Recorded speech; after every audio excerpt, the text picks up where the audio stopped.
আহলে সুন্নাত ওয়াল জামাত জিন্দাবাদ জিন্দাবাদ আহলে সুন্নাত ওয়াল জামাত মুফতি গিয়াসউদ্দিন আত-তাহারি মুফতি গিয়াসউদ্দিন আত-তাহারি ইমাম আল-হযরত সুন্নি পরিষদ জিন্দাবাদ।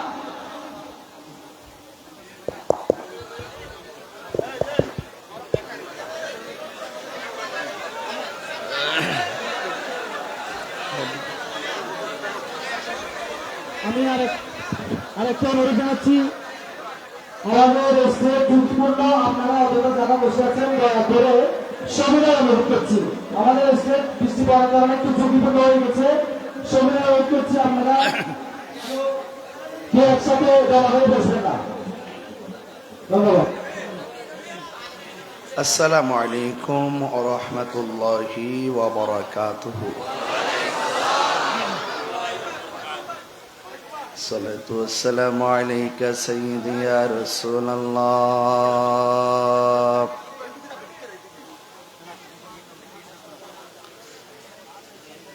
الصلاة والسلام عليك يا حبيب الله.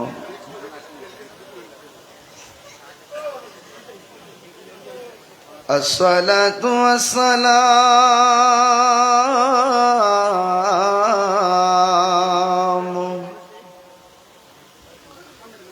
عليك يا شفيع المذنبين.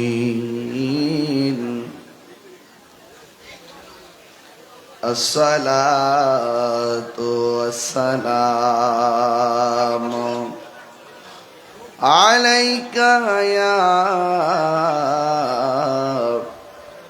رحمة للعالمين. الحمد لله الحمد لله رب العالمين خالق السماوات والأرضين. الصلاة والسلام على أشرف الأنبياء والمرسلين وعلى آله وأصحابه وأزواجه وذريته أجمعين. الذي أرسله بالحق بشيرا ونذيرا وداعيا إلى الله بإذنه وسراجا منيرا. إن الله وملائكته يصلون على النبي يا أيها الذين آمنوا صلوا عليه وسلموا تسليما. اللهم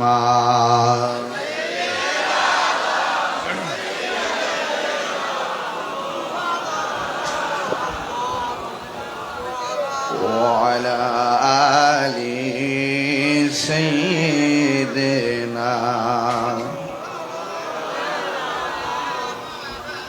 দরদ মাকা কণ্ঠে পড়ি আল্লাহুম্মা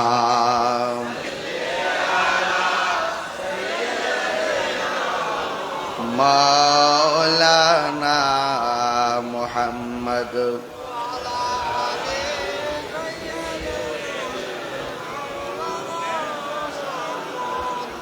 খে না খে দিন প্রচারের কাজে নিজেকে দেয়াছ বিলিয়ে, তাই ফের কাফেরেরা চিনল না এ আলো, দুষ্ট ছেলেদের পিছু দিল লেলিয়ে। পাথরের আঘাতে ক্ষত বিক্ষত হয়ে সারা শরীর থেকে রক্ত ঝরে। হে রাসূল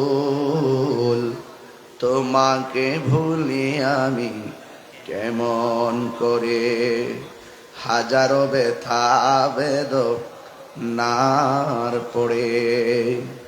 ফিরে আসনি তুমি আপন ঘরে, দিনের আলো তুমি ছড়িয়ে দিতে, চলে গেছো মদিনায় মক্কা ছেড়ে। হে রাসূল তোমাকে ভুলে আমি কেমন করে। উপস্থিত চট্টগ্রাম রাঙ্গুনিয়া ইমামে আলা হযরত সুন্নি পরিষদের উদ্যোগে পূর্ব সৈয়দবাড়ি মরিয়মনগর অনুষ্ঠিতব্য তাজদারে মদিনা সুন্নি কনফারেন্স জশ্নে জুলুসে পবিত্র ঈদে মিলাদুন নবী সাল্লাল্লাহু আলাইহি ওয়াসাল্লাম উপলক্ষে আজ মুশান মাহফিলে সম্মানিত উদ্বোধক জনাব মোহাম্মদ জাহাঙ্গীর আলম সাহেব, মেহমানে আলা রাহাতিয়া নঈমিয়া নকশবন্দিয়া দরবার শরীফের সাজ্জাদানশীন পীরে তরিকত হযরতুল হাজ আল্লামা উবাইদুল মুস্তাফা নঈমি আশরাফি নকশবন্দি মাদ্দাজিল্লাহুল আলী। বক্তব্য রেখেছেন সুন্নিয়তের বলিষ্ঠ কণ্ঠস্বর বিশিষ্ট মিডিয়া ব্যক্তিত্ব, ঢাকা শাহজাহানপুর গৌসুল আজম জামে মসজিদের সম্মানিত খতিব, মিশর আল আজহার বিশ্ববিদ্যালয়ের সাবেক বিপি, আমার সহযোদ্ধা স্নেহাস্পদ আল্লামা সৈয়দ মৌলানা মোহাম্মদ হাসান আল আজহারি সাহেব। বক্তব্য রেখেছেন মাওলানা মোহাম্মদ আবু বিন তাইন আইয়ুব আলী কাদরি সাহেব, হাফেজ মাওলানা মোহাম্মদ আনোয়ার হোসেন সাহেব। নাত রাসূল পরিবেশন করেছেন বিশিষ্ট বিশিষ্ট শায়ের ও নাতখা স্নেহাস্পদ জান আলম রাজা কাদরি।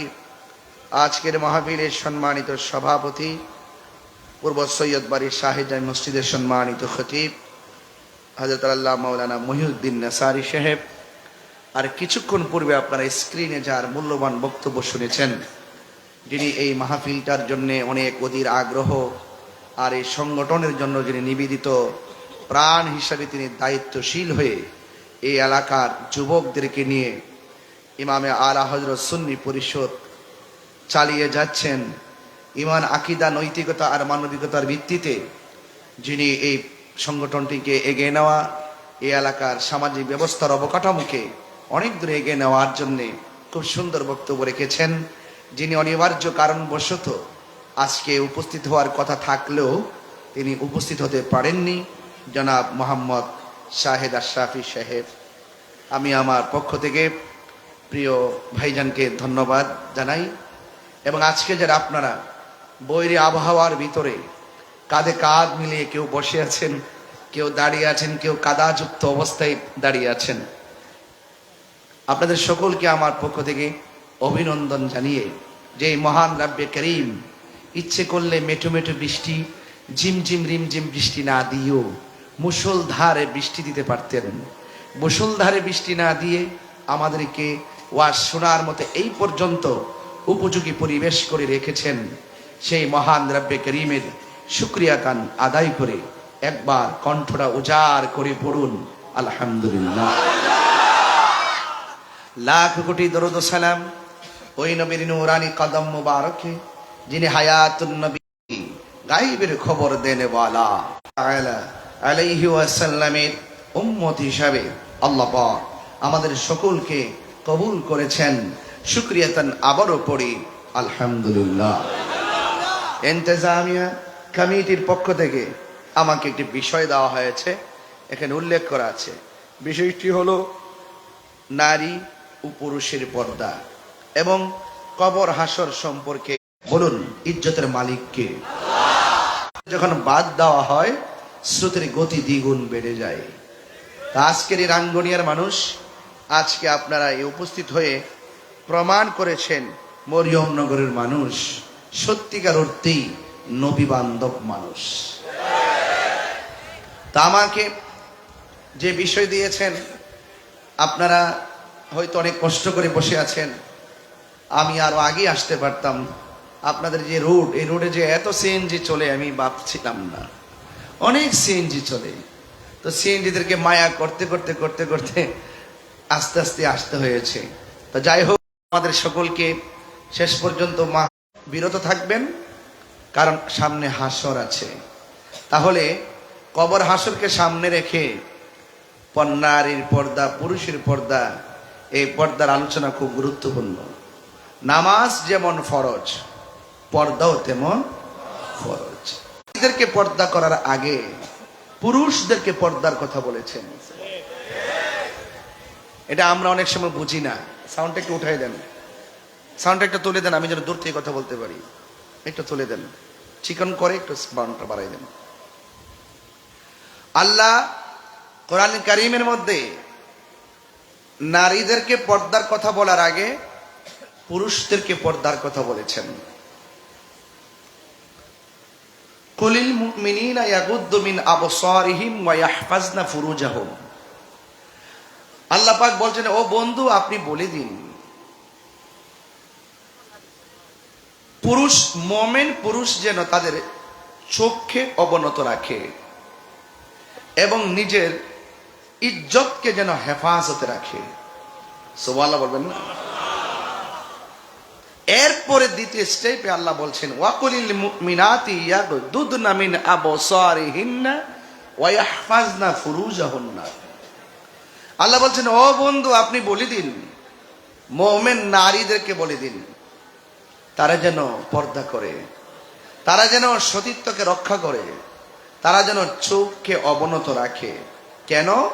এখানে লজ্জাস্থান বলার আগে চোখের কথা আগে বলেছেন। চোখ তো সবসময় খোলা থাকে, শরীর তো সবসময় ঢাকা থাকে। যেই চোখটা খোলা থাকে, এই চোখের পর্দার কথা কেন বলেছেন? চোখের পর্দার কথা এই জন্য বলেছেন, চোখ যে মনের কথা বলে, চোখ যে মনের কথা বলে। আপনি একটা মেয়েকে দেখেছেন অথবা একটা কুদৃষ্টি পড়েছে, আপনার চোখের নজর পড়ার পর আপনার ভিতরে শয়তান উকি মেরেছে। এই জন্য আল্লাহ রাব্বুল আলামিন এই পৃথিবীতে যত অন্যায় সংগঠিত হয়েছে, চোখে দেখার পরে আপনার মনের ভিতরে উকি দিয়েছে। তখন তৃতীয় স্টেপটা হলো আপনার সতীত্বের উপরে অ্যাটাক করেছে। তাহলে চোখ যদি নিয়ন্ত্রণ থাকে, তাহলে আপনার মনটা নিয়ন্ত্রণ থাকবে। এই জন্য আল্লাহ রাব্বুল আলামিন সর্বপ্রথম চোখের কথাই বলেছেন। আমার যুবক ভাইরা, পায়ে হাত রেখে বলবো, আজকের ওয়াজ শুধুমাত্র ওয়াজ হিসাবে নয়, নিজের ব্যক্তি জীবনে, পারিবারিক জীবনে, সামাজিক জীবনে আজকের ওয়াজের প্রতিফলন চাই। ঈমান, আকীদা, নৈতিকতার ভিত্তিতে নিজের ব্যক্তি জীবনকে সাজাতে পারলেই ঘরটাকে সাজানো সম্ভব। ঘরটা সাজাতে পারলেই মরিয়মনগর সাজানো সম্ভব। মরিয়মনগর সেজে গেলে এই ইউনিয়নটা সাজা সম্ভব। একের পর এক ইউনিয়ন যখন সেজে যাবে, তখন পুরো রাঙ্গুনিয়াই নবীর প্রেমের বাগান হয়ে যাবে।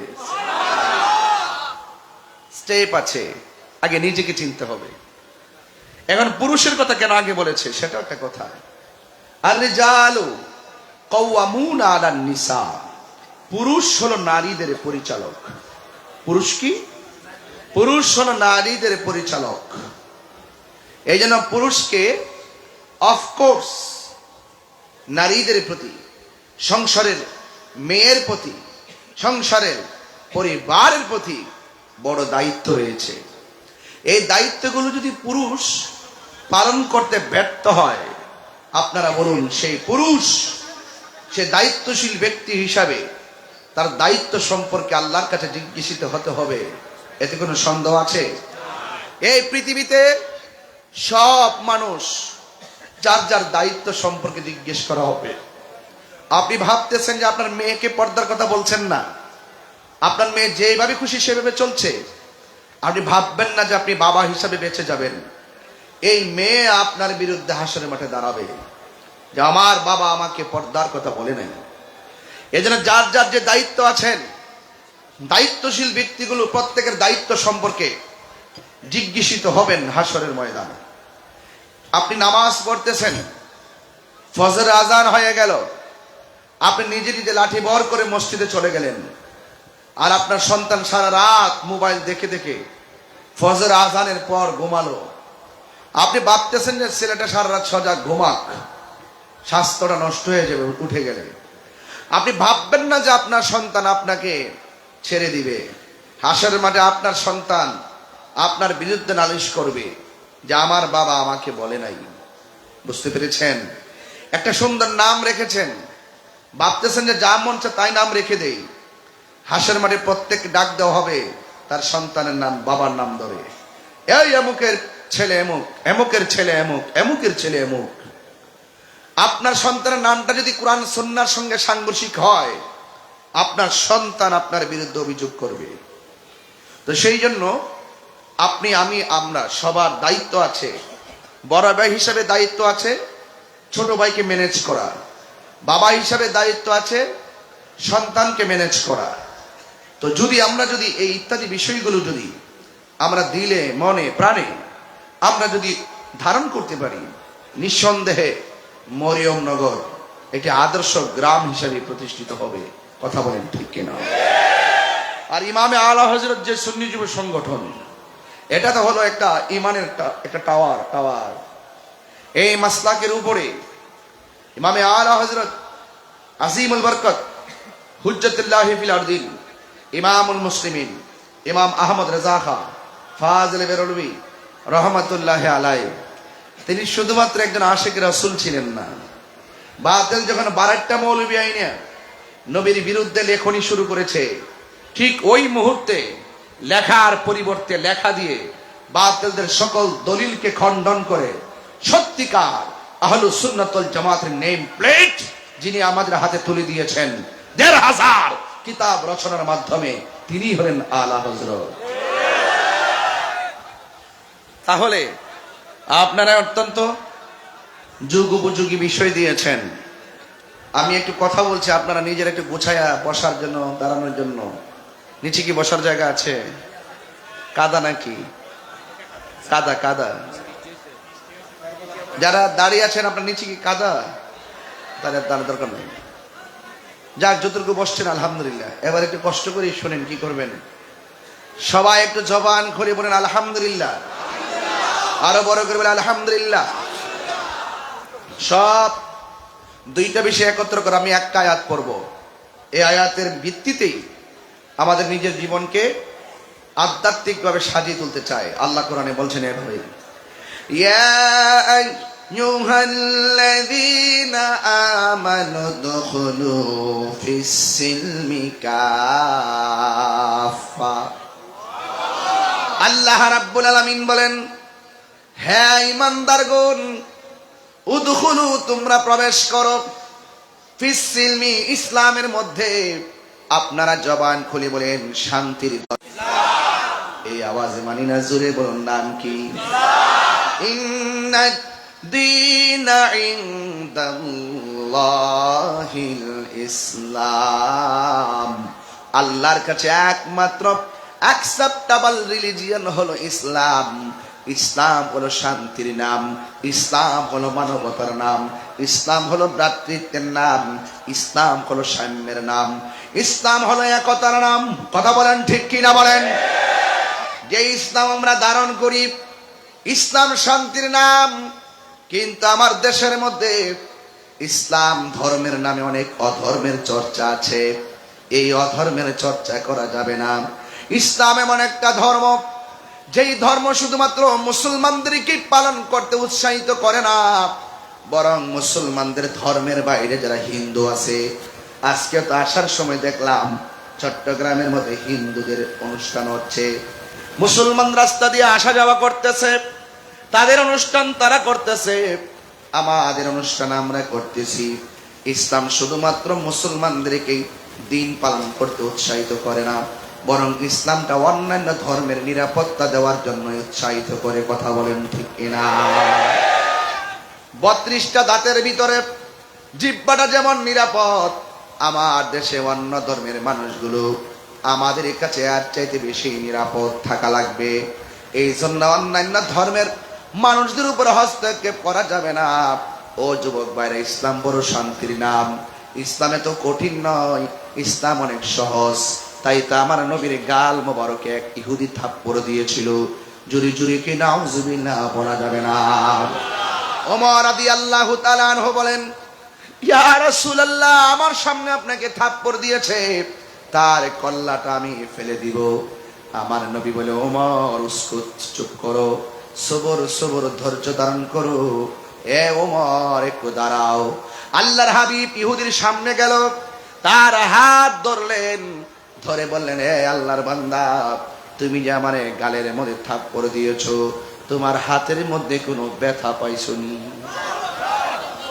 তোমার হাতের মধ্যে কোনো ব্যথা পাইছনি? ইহুদি ডাক দিয়া কয়, ও জগৎবাসী, এটা কেমন নবী রে, যেই নবী নিজের ব্যথার কথা চিন্তা না কইরা আমার ব্যথার কথা চিন্তা করেছে। এই নবীকে আর দ্বিতীয় থাপ্পড় মারা যায় না, ওই নবীর কাছে কালিমা পইরা মুসলমান হওয়া যায়।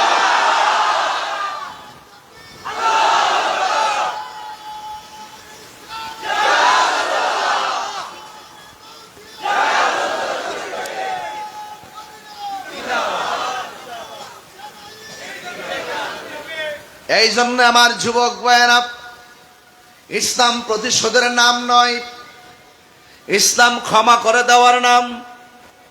যারা কবরে চিন্তা করে, যারা আখিরাতে জবাবদিহিতার ভয় করে, এরা সর্বপ্রথম মানুষকে মানুষ হিসাবে জানে, এরপরে মুসলমান হওয়াতে শুকরিয়া আদায় করে, মোমেন হওয়ার ক্ষেত্রে নিজেকে গর্ববোধ মনে করে, নবীর প্রেম সিনার মধ্যে আসার কারণে ইহকাল পরকাল নিজের জীবনকে ধন্য মনে করে। এই জন্য যুবক, আপনি মানুষকে মূল্যায়ন করা লাগবে। Humanity is the very important element for our life. মানুষের প্রতি মানুষের দরদ থাকা লাগবে। নিজের চোখের সামনে যদি হিন্দু বাড়িতে আগুন লাগে গো, জল তুলে পানি তুলে হিন্দুর বাড়ির আগুন নিবাহিত হবে, এটার নামে ইসলাম। কথা বলেন ঠিক কিনা? একটা হিন্দুর সন্তান যদি পানির মধ্যে পড়ে যায়, মুসলমান বলে পাশ কেটে যাওয়ার সুযোগ নাই। সর্বপ্রথম ইসলামের একটা অর্থ মানবতা। ওই বাচ্চাটারে ওই পানি থেকে উঠাইতে হবে, এটা হলো মানবতা। এই জন্য আমার যুবক ভাইয়েরা, অনুরোধ করে বলি, এই পৃথিবী ছেড়ে আমাদেরকে চলে যেতে হবে। আপনারা জবান খুলে বলুন, আমাদের আসল ঘরের নাম কি? এই আওয়াজে মানি না, জোরে বলুন কি? প্যান্ডেলের উপরে, আমাদের এই প্যান্ডেলে ওয়াটার প্রুফ আছে না নাই? কেন দিয়েছেন? পানি যেন না পড়ে। এটা একটা জান্নাতের ঘর, এই ঘরে যেন পানি না পড়ে। আরেকটা হলো বাড়িতে মরিয়মনগরে আপনার বসত ঘর, বসত ঘরের মধ্যে আপনি টিন দিয়েছেন কেন? পানি যেন না পড়ে। একটা বার কি চিন্তা করলেন না, মরিয়মনগরের গুরুস্থানে মানুষগুলো একা পড়ে আছে? মরিয়মনগরের আসল ঘরের ভিতরে পিপিলিকার গর্ত দিয়া পানি ঢুকতে ঢুকতে গলা পর্যন্ত পানিতে আপনার বাবা ভাসতেছে, মা ভাসতে। কথা কর ঠিক কিনা?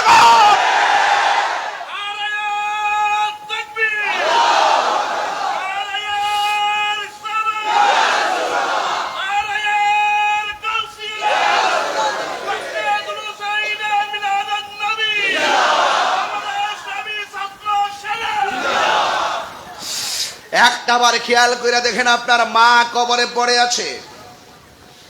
একটা বার চিন্তা করো, আপনার বাবা কবরে পড়ে আছে। আরেকটা বার চিন্তা করেন, বাবা পড়ে আছে, আমিও তো পড়ে থাকবো। যখন থাকবো এখানে আপনার অনেক হিসাব আছে।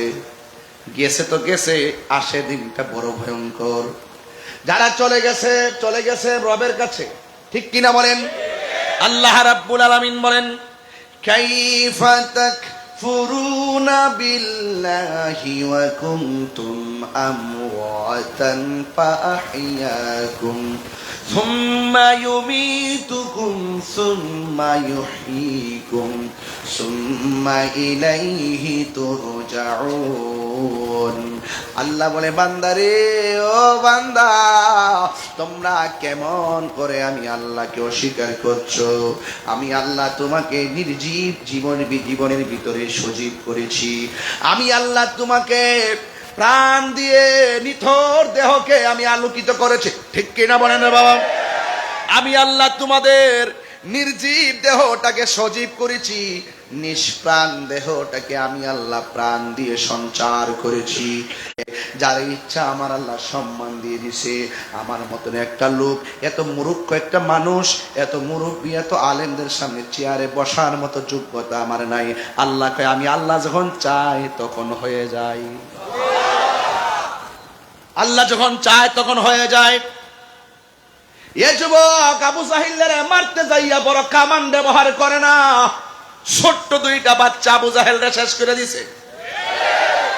আর নমরুদ্দারে মারতে যাইয়া বিশাল বড় কামান ব্যবহার করে নাই, ল্যাংড়া মশা নাকি দিয়ে ঢুকাইয়া শেষ করে দিছে। আল্লাহ বলেন, আমি আল্লাহ ছাড় দেই কিন্তু ছেড়ে দেই না। আমি আল্লাহর ধরা নরম নয়, জবান খুলে বলেন আমার আল্লাহর ধরা শক্ত, ঠিক কিনা? এই জন্য আল্লাহ রাব্বুল আলামিন বলে, ও বান্দা, তুই আমার কি অস্বীকার করবি? ফাবি আই আলাই রাব্বিকুমা তুকাযযিবান।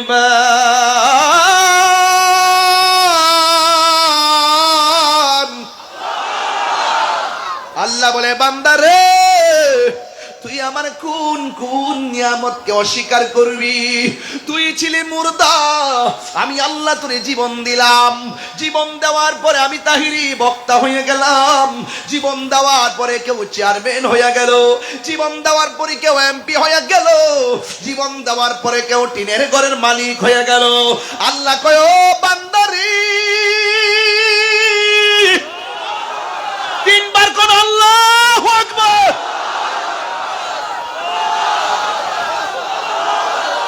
আমি আল্লাহ তোর সব দিছি, এমনি দেই নাই, দেওয়ার আগে তোর মায়া কইরা তোর চেহারাটারে আমি আল্লাহ বানাইছি।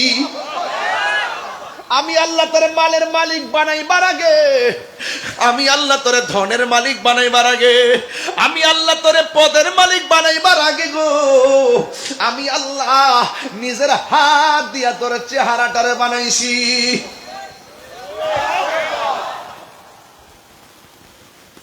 আল্লাহ বলে, বান্দারে, তোর ভিতরে আমি আল্লাহ একটা জিহ্বা দিলাম, জিহ্বা। এই জিহ্বাটা শুকনা রাখলে তুই কথা বলতে পারতি না। এই জিহ্বাটা শুকনা থাকলে তুই তৃষ্ণায় মরে যেতি। আমি আল্লাহ জিহ্বার মধ্যে, অথচ তোমার আমার থুতু দেখলে কেউ ঘৃণা করে। আল্লাহ বলে, এই থুতু দিয়া তোর জিহ্বাটার আমি জিন্দা রাখছি। জোরে কন্যা সুবহানাল্লাহ। আরে ভাই, অন্যদিকে তাকানোর দরকার নাই, শুধু নিজের দিকে তাকান, আর কিচ্ছু লাগতো না। শুধু দেহের বিশ্লেষণ করেন, আর কিচ্ছু লাগতো না। যেই ব্যক্তি নিজেকে নিজে চিনতে পারছে, সে আমার আল্লাহকে চিনতে পেরেছে। কথা বলেন, ঠিক কিনা বলেন? মান আরাফা নাফসাহু ফাকাদ আরাফা রাব্বাহু। চিৎকার করে মারহাবা। এই জন্য আগে নো দাই সেলফ, নো দাই সেলফ। আগে নিজেকে চিনুন।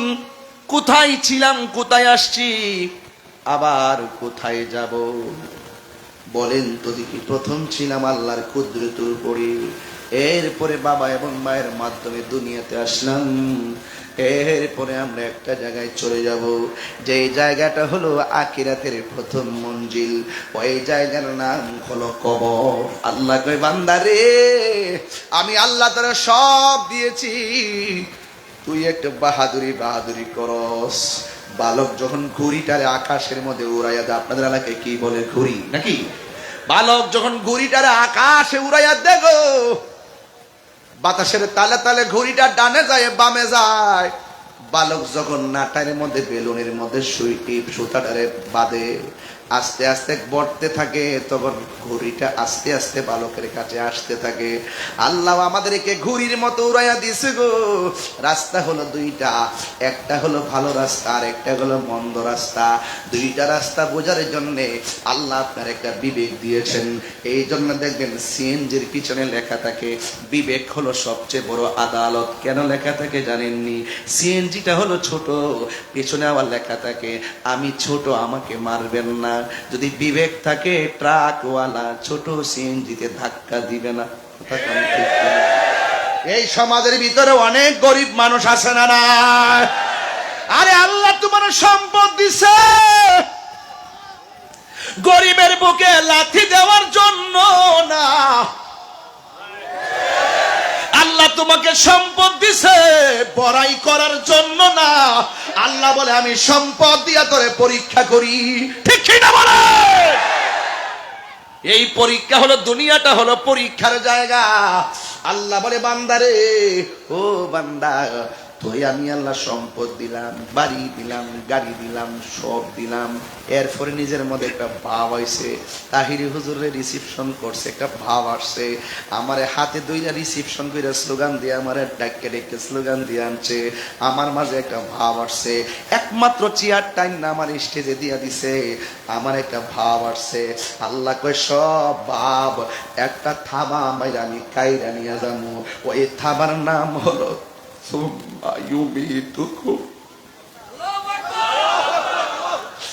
এই থাবা বুঝি আমার দাদারেও দিছে, এই থাবা বুঝি আমার আব্বারেও দিছে, এই থাবা বুঝি আপনার আম্মারও দিছে। আল্লাহ এত মায়ার সাগর, এত মায়া কইরা তুমি দুনিয়া সাজাইছো গো। সন্তানের কাছ থেকে মারে ঠুসকুইরা কাইরা লইয়া গেছো, এই ইউনিয়ন থেকে চেয়ারম্যান কাইরা লইয়া গেছো, এই জেলা থেকে আসন থেকে এমপি কাইরা লইয়া গেছো। ও আল্লাহ, রাঙ্গুনিয়ার মরিয়ম নগরের বাবা আমার মালিক রেখা ডাক দিয়া বলো আল্লাহ। মওত কাসিম কুল্লু নাসিম শারিবুন কবর বাইতিন কুল্লু নাসিম দাখিলুন কবর বাইতিন কুল্লু নাসিম দাখিলুন মুশকিলে আসান ফরমা রঞ্জ গম সব দূর কর সাহেবে জুদ সুখাশে রে খুদা কি ওয়াস্তে। চিৎকার মেরে কি আল্লাহু আকবার বলা। যেহেতু বৃষ্টি কাদাযুক্ত মাটিতে আপনারা বেশি সময় লম্বা করব না, এই জন্য আমি ডাইরেক্ট আলোচনায় ঢুকে গেছি। চেষ্টা করব 4 ঘন্টার আলোচনা 1 ঘন্টায় ঢুকাই দেওয়ার জন্য। সময় বড় ম্যাটার না, সবচেয়ে বড় কথা হলো আমার নবীকে চিনা, মৃত্যুর জন্য প্রস্তুতি গ্রহণ করা। আপনারা জবান খুলে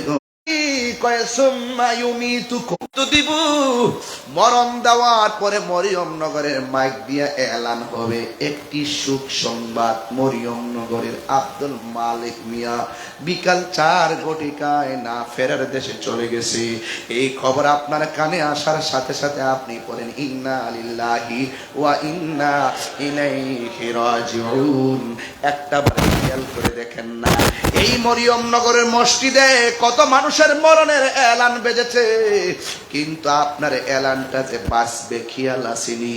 যদি এটা খেয়াল থাকে টেন্ডার বাজি চলবে না, যদি এটা খেয়াল থাকে বেপরদা চলবে না, যদি ওই কথার খেয়াল থাকে বেনামাজি চলবে না, যদি ওই কথার খেয়াল থাকে মিথ্যা কথা চলবে না, ওই কথার খেয়াল থাকলে বেবিচার চলবে না গো। এই জন্যই মানুষ মরণের কঠিন আযাবের জবাবদিহিতা থেকে ভুলে গেছে। এই জন্য মানুষ 500 টাকা দিলে মানুষকে খুন কইরা ফালাই, এমন মানুষ সমাজে আছে না নাই? আপনি যাই করুন না কেন হিসাব আছে না নাই? আল্লাহ বলে ও বান্দা, আমি আল্লাহ তোরে দুনিয়ার মধ্যে পাঠাইছি দেখেন আল্লাহ কত সুন্দর করে গাছগুলা বানাইছে। আল্লাযী খালাকাকা ফাসাওয়াকা ফাআদালাক ফি আইয়ি সূরাতিন মা শাআ রাক্কাবাক। আল্লাহ বলে বান্দারে, বান্দারে, ও বান্দা, তুই দুনিয়ায় চলবে, আমি আল্লাহ একটা সূর্য দিয়েছি। তুই রাতের বেলা ঘুমাবে, আমি আল্লাহ একটা চাঁদ দিয়েছি, তারকা দিয়েছি। তুই দুনিয়াতে অক্সিজেন নিবি, আমি আল্লাহ গাছপালা দিয়েছি। ও যুবকের দল, ও আমার বান্দারা, আমি আল্লাহ তোর জন্য সারা পৃথিবীটাকে সুন্দর করে সাজাইলাম। একটা বার শুধুমাত্র আসমানের দিকে তাকায়া দেখ। প্রথম আসমানটা আমি লোহা দিয়া বানাইছি, দ্বিতীয় আকাশটা আমি পাথর দিয়া বানাইছি, তৃতীয় আসমানটা স্বর্ণ দিয়া বানাইছি, এরপরের আসমানটা ইয়াকুত পাথর দিয়া বানাইছি। একটা আসমান থেকে আর একটা আসমানের দূরত্ব হলো 500 বছর রাস্তা। আল্লাহ কয় বান্দারে, একটা বার আসমানের দিকে তাকাস না, আমি কেডা আর তুই কেডা? আপনি বাধ্য হবেন, আল্লাহ তুমি আমার খালেক, আমি তোমার মখলুক। কয় কেন? ও আল্লাহ, একটা প্যান্ডেল সাজাইছি, কতগুলা বাঁশ লাগাইছি, আল্লাহ এত ভারী একটা আসমান বানাইছো, একটা না দুইটা না 7টা আসমান বানাইছো। আল্লাযী খালাকা সাবআ সামাওয়াতিন তিবাকা। আল্লাহ রাব্বুল আলামিন 7টা আসমান বানাইছে। একটা আসমান থেকে আরেকটা আসমানের দূরত্ব হলো 500 বছর রাস্তা। কিন্তু এত ভারী আসমান বানাইতে যাইয়া আমার আল্লাহ একটা খুঁটিরও ব্যবহার করে নাই।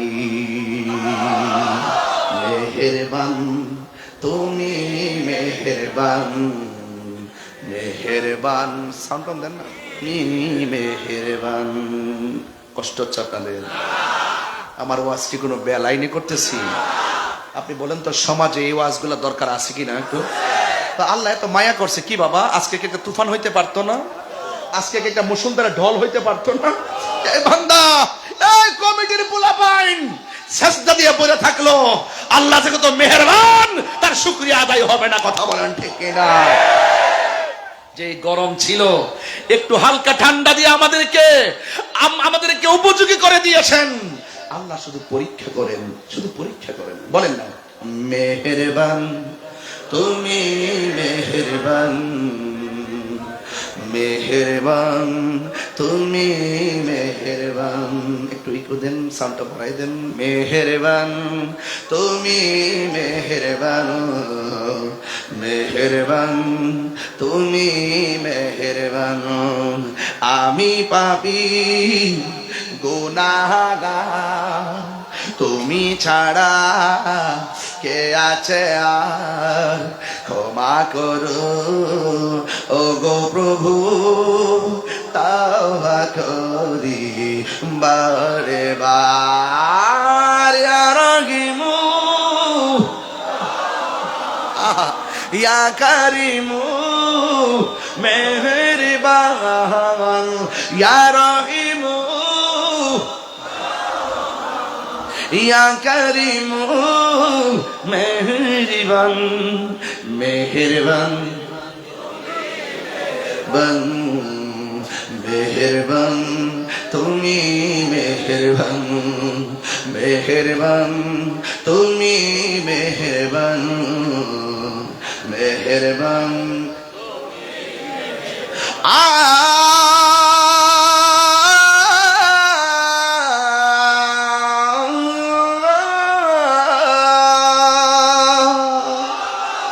জেনে না জেনে হাজার পাপের সাগরে ডুব দিয়েছি, পথ হারিয়ে ভুলে, বুঝে না বুঝে হাজার পাপের সাগরে ডুব দিয়েছি, পথ হারিয়ে ভুলে।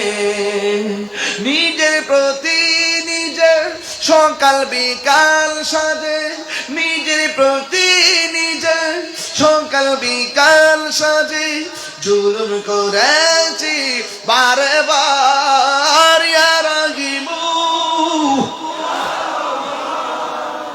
ইয়া কারিমু মেহেরবান ইয়া রহিমু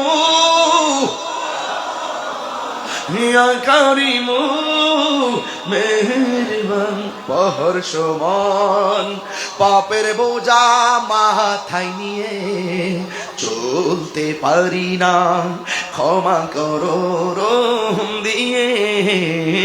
পাহাড় সমান পাপের বোঝা মাথায় নিয়ে চলতে পারি না, ক্ষমা করো রহম দিয়ে। বান্দা তোমার আমি, তুমি অন্তর্যামী। বান্দা তোমার আমি, তুমি অন্তর্যামী। তোমার দিকে ফিরি বারে বার। ইয়া রহিমু ইয়া করিমু মেহেরবান ইয়া রহিমু রহমান ইয়া করিমু মেহেরবান। একটা জবান বন্ধু রাখবেন না, মহব্বতে মায়ার সুরে বলুন হায়াতের মালিককে। আওয়াজ করে বলুন কে? দুই হাত তুলে বলো কে? যাদের প্যারালাইসিস হয়েছে এরা বুঝবে হাত তোলা কত কঠিন। আল্লাহ আপনার হাত ভালো রাখছে, দুইটা হাত দিলে আল্লাহর করে আল্লাহ।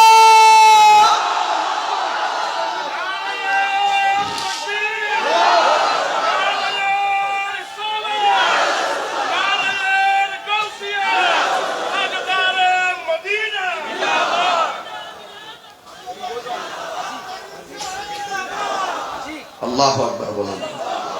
কষ্ট হচ্ছে না তো আপনাদের? বলুন আসল ঘরের নাম কি? এটা বড় করে বলুন, আসল ঘরের নাম কি? কবরটা কি এলাকা অনেক দূরে নাকি কাছাকাছি গুরুস্থান আছে না নাই? বিশ্বাস করেন তো আমার কথা? আমার কথা বিশ্বাস করেন তো? আমি যেটা বলতেছি বিশ্বাস করতেছেন তো? আজকে আপনার আম্মা কবর দিকে তাকিয়ে আছে, আপনি তার জন্য একটু দোয়া করেন কিনা? আপনার বাপটা কবর থেকে আজকে মরিয়মনগর মাহফিলে তাকিয়ে আছে, আপনার বাবার জন্য আপনি দোয়া করেন কিনা?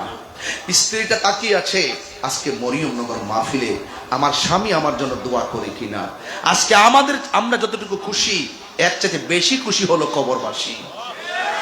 আপনারা ভাবতেছেন তাড়াতাড়ি মাহফিল শেষ করো, আর কবরবাসী বলতেছে না না না, যত জিকির করতেছো, যত আল্লাহরে ডাকতেছো, এই এলাকায় রহমত বিরাজ করতেছে। এই এলাকার মাহফিল কি নিয়ামত না কিয়ামত? এই নিয়ামত আমরা ধরে রাখতে চাই কি চাই না? আরো জোরে বলুন, চাই কি চাই না? বলুন হায়াতের মালিককে। আল্লাহ বলছেন ওয়ামা তাদরি নাফসুন বিআইয়ি আরদিন তামুত। আল্লাহ বলে বান্দারে তোমরা তো জানো না কোন জায়গায় তোমাদের কাছে আজরাইল চলে আসবে, কোন জায়গায় তোমার কাছে আজরাইল চলে আসবে। তুমি মনে করো না মাটির নিচে গিয়ে গোপন থাকলে সেখানে আজরাইল যাবে না, তুমি মনে করো না দেশ থেকে বাহিরে চলে গেলেই তোমার কাছে আজরাইল যাবে না। আল্লাহর কোরআন সাক্ষী দিচ্ছে তোমার মরণ যেখানে লেখা আছে সেই জায়গার মধ্যে মালাকুল মউত আজরাইল সামনে হাজির হয়ে যাবে। ও বন্ধুরি, আমার দাদার আনুষ্ঠানিকতা যা ছিল আমার আনুষ্ঠানিকতা তাই হবে। দাদা মারা যাওয়ার পরে এলান হলো, আমি মারা যাওয়ার পরে এলান হবে। দাদা মারা যাওয়ার পরে গোসল হলো, আমি মারা যাওয়ার পরে গোসল দিবে। দাদা মারা যাওয়ার পরে বড়ই পাতারে গরম জল করছেন, আমি মারা গেলে আপনি মারা গেল বড়ই পাতারে গরম জল হবে। আপনি মারা গেলে মরিয়মনগর বাজারের থেকে সাদা কাপড় চলে আসবে, যে এই কাপড়ের মধ্যে কোনো পকেট নাই, যে এই কাপড়ের মধ্যে কোনো সেলাই নাই। কথা বলেন না ঠিক কিনা? ওই কাপড় আমার জন্য রেডি। বাঁশের জারের বাঁশ পাইকা লাল হইয়া রইছে, কোন দিন যেন আপনার কবরে সানি হইতে চলে আসে। আল্লাহ বলে বান্দারি ওয়ামা তাদরি নাফসুম বিআইয়ি আরদিন তামুত, তুমি তো জানো না কোন জায়গার মধ্যে তোমার মরণ হবে। আল্লাহ রাব্বুল আলামিন কয় বান্দা আমি আল্লাহ তোর এত সুন্দর করে বানাইলাম। আল্লাহ ইয়া আইয়ুহাল ইনসানু মা গাররাকা বিরাব্বিকাল কারীম। ও বান্দা আমি আল্লাহ তোরে এত কিছু দিয়েছি, এরপর কিসে তোকে আমি আল্লাহ থেকে ধোঁকা দিয়ে, আমি আল্লাহ থেকে তোকে কিসে বিমুখ করে রাখলো? এই জন্য বাজান আল্লাহওয়ালাদের সংস্পর্শে যাওয়া লাগবে। আমার আল্লাহ বলেন তোরে আমি আল্লাহ একটা থাবা দিব, এটার নাম মরণ। এই মরণটা সাধারণ না রে বাবা। 2 মিনিট মুখ আর নাকটাকে বন্ধ করে রাখেন, দেখবেন জানটা বের হয়ে যাবে। একটু শ্বাস প্রশ্বাস কষ্ট করে মানুষ ইনহেলার ব্যবহার করে শ্বাসটা সুন্দর করে ফেলার জন্যে। একটু শ্বাস কষ্ট হলে কত ধরনের অক্সিজেন লাগাই রে বাজান। এই জন্য আমার যুবক ভাইয়েরা, সুস্থ থাকা অবস্থা জীবনে স্বাধীনভাবে কত শ্বাস নিয়েছেন, 1 টাকা বিল দেওয়া লাগে নাই। আইসিইউতে গেলে বোঝা যায় কত মাসে কত দিন কথা কোন ঠিক না। আইসিইউর মধ্যে গেলে বোঝা যায় এই শ্বাস ফেলার মূল্য কত। আপনি এখন শ্বাস ফেলছেন, 1 টাকা বিল দেওয়া লাগে না। বাতাস খাইতেছেন, বাহিরের বাতাস 1 টাকা বিল দেওয়া লাগে না। একদিন আজরাইল আইসা শ্বাসটার মধ্যে চাপা দিয়া ধরবো, নাকটার মধ্যে চাপা দিয়া ধরবো, মুখটার মধ্যে চাপা দিয়া ধরবো, হাড্ডিগুলা এমন ভাবে গুড়া বানাই ফেলবো, আপনার পায়খানা করে বিছানা বাসাই দিবেন, প্রস্রাব করে বিছানা বাসাই দিবেন। আল্লাহর হাবিব বলে মরণ বড় কঠিন, মরণ বড় কঠিন। আজরাইল যখন তোমার সামনে চলে আসবে, আমার পাশে মা বসা, ভাই বসা, বোন বসা, কেউ আমার মরণের সার্জারি টের পাবে না। আজরাইল এত বড় ঘরের ভিতরে কোন ফাঁকে ঢুকলো, কোন ফাঁকে আমার রুহুটারে নিয়ে গেল, আমরা যাররা পরিমাণ টের পাবো না। কুল্লু নাফসিন যায়িকাতুল মউত, সব প্রাণীকে মৃত্যুর স্বাদ গ্রহণ করা লাগবে। বন্ধুগণ, কেন তাহিরি হুজুর ইমানের কথা বলে, কেন মরিয়মনগরের মানুষ ঈদ মিলাদুন নবী পালন করে? আমার নবীকে খুশি করতে কেন চাই? নবীরে মিলাদের মাধ্যমে খুশি করতে চাই। আর কথা কোন ঠিক কি না কোন? নবীরে আমরা জুলুসের মাধ্যমে খুশি করতে চাই, নবীকে আমরা সালামের মাধ্যমে খুশি করতে চাই, নবীকে আমরা দরুদের মাধ্যমে খুশি করতে চাই, নবীকে আমরা কিয়ামের মাধ্যমে খুশি করতে চাই, নবীকে আমরা সানায়ে মোস্তফার প্রদর্শনের মাধ্যমে খুশি করতে চাই। কেন কেন?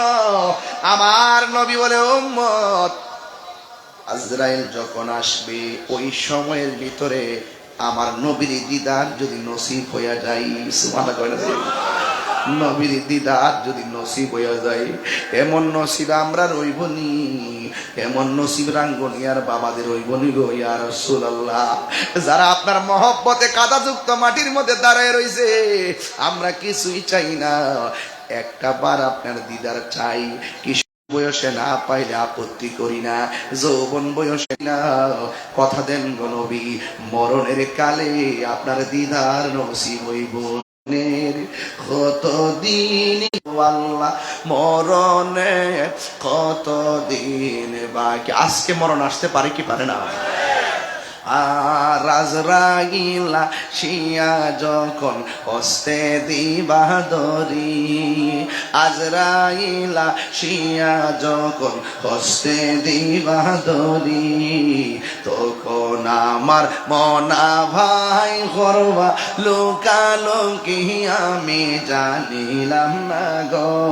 আল্লাহ মরণের কতদিন বাকি, আমার মরণের কতদিন বাকি আমি জানিলাম না গো। আল্লাহ মরণের কতদিন বাকি, আর 40 দিনের আগে ভাইরে মতের নিশানি। সুবহানাল্লাহ বুঝেন না? আরে 40 দিনের আগে ভাইরে মতের নিশানি, যেই জায়গা যার মরণ লেখা সেই জায়গা সে মরে আমি জানিলাম। এই বুঝেননি ওয়াজ? আমার ওয়াজ বুঝেন তো? আপনার মৃত্যু কোথায় হবে আপনি কি জানেন? কথা কেন জানেন? যেই জায়গা যার মরণ লেখা সেই জায়গা সে মরে আমি জানিলাম না গো আল্লাহ মরণের কত দিন বাকি আমার মরণের কত দিন বাকি আমি জানিলাম না গো আল্লাহ মরণের কত দিন বাকি জোরে জোরে কি আল্লাহু আকবার বলা যাবে না হাইরে ও রাঙ্গুনিয়ার বাবা আমার নবী আপনার নবী বলে উম্মত মৃত্যু বড় কঠিন আজরাইলে ধাও মারলে হাড্ডিগুলা খুলে যাবে রগগুলা টাস টাস করে ছিঁড়ে যাবে আর রক্ত গুলা পানি পানি হইয়া যাবে হাইরে ওই দিন আমার কি অবস্থা হবে আমার নবী আপনার নবী বলেন যদি কেউ ইমানদার হয় ইমানদারের সামনে আজরাইল কঠিন ভাবে আসবে না এই মরিয়ম নগরে ইমানদারের সামনে আজরাইল ঘরের দরজায় দাঁড়ায় একটা সালাম দিব সালাম দিব সালাম দিব এই সালাম আমরা চাই কি চাই না আরো বড় করে বড় চাই কি চাই না আজরাইলে সালাম দিয়া আপনার মাথার কাছে গিয়া বসবে হাতের আঙ্গুলগুলোরে চিরুনি বানায়া দিবে এই চিরুনি দিয়া মাথার চুলগুলো আশ্রয়া দিব এবার ইমানদার একটা ঘুম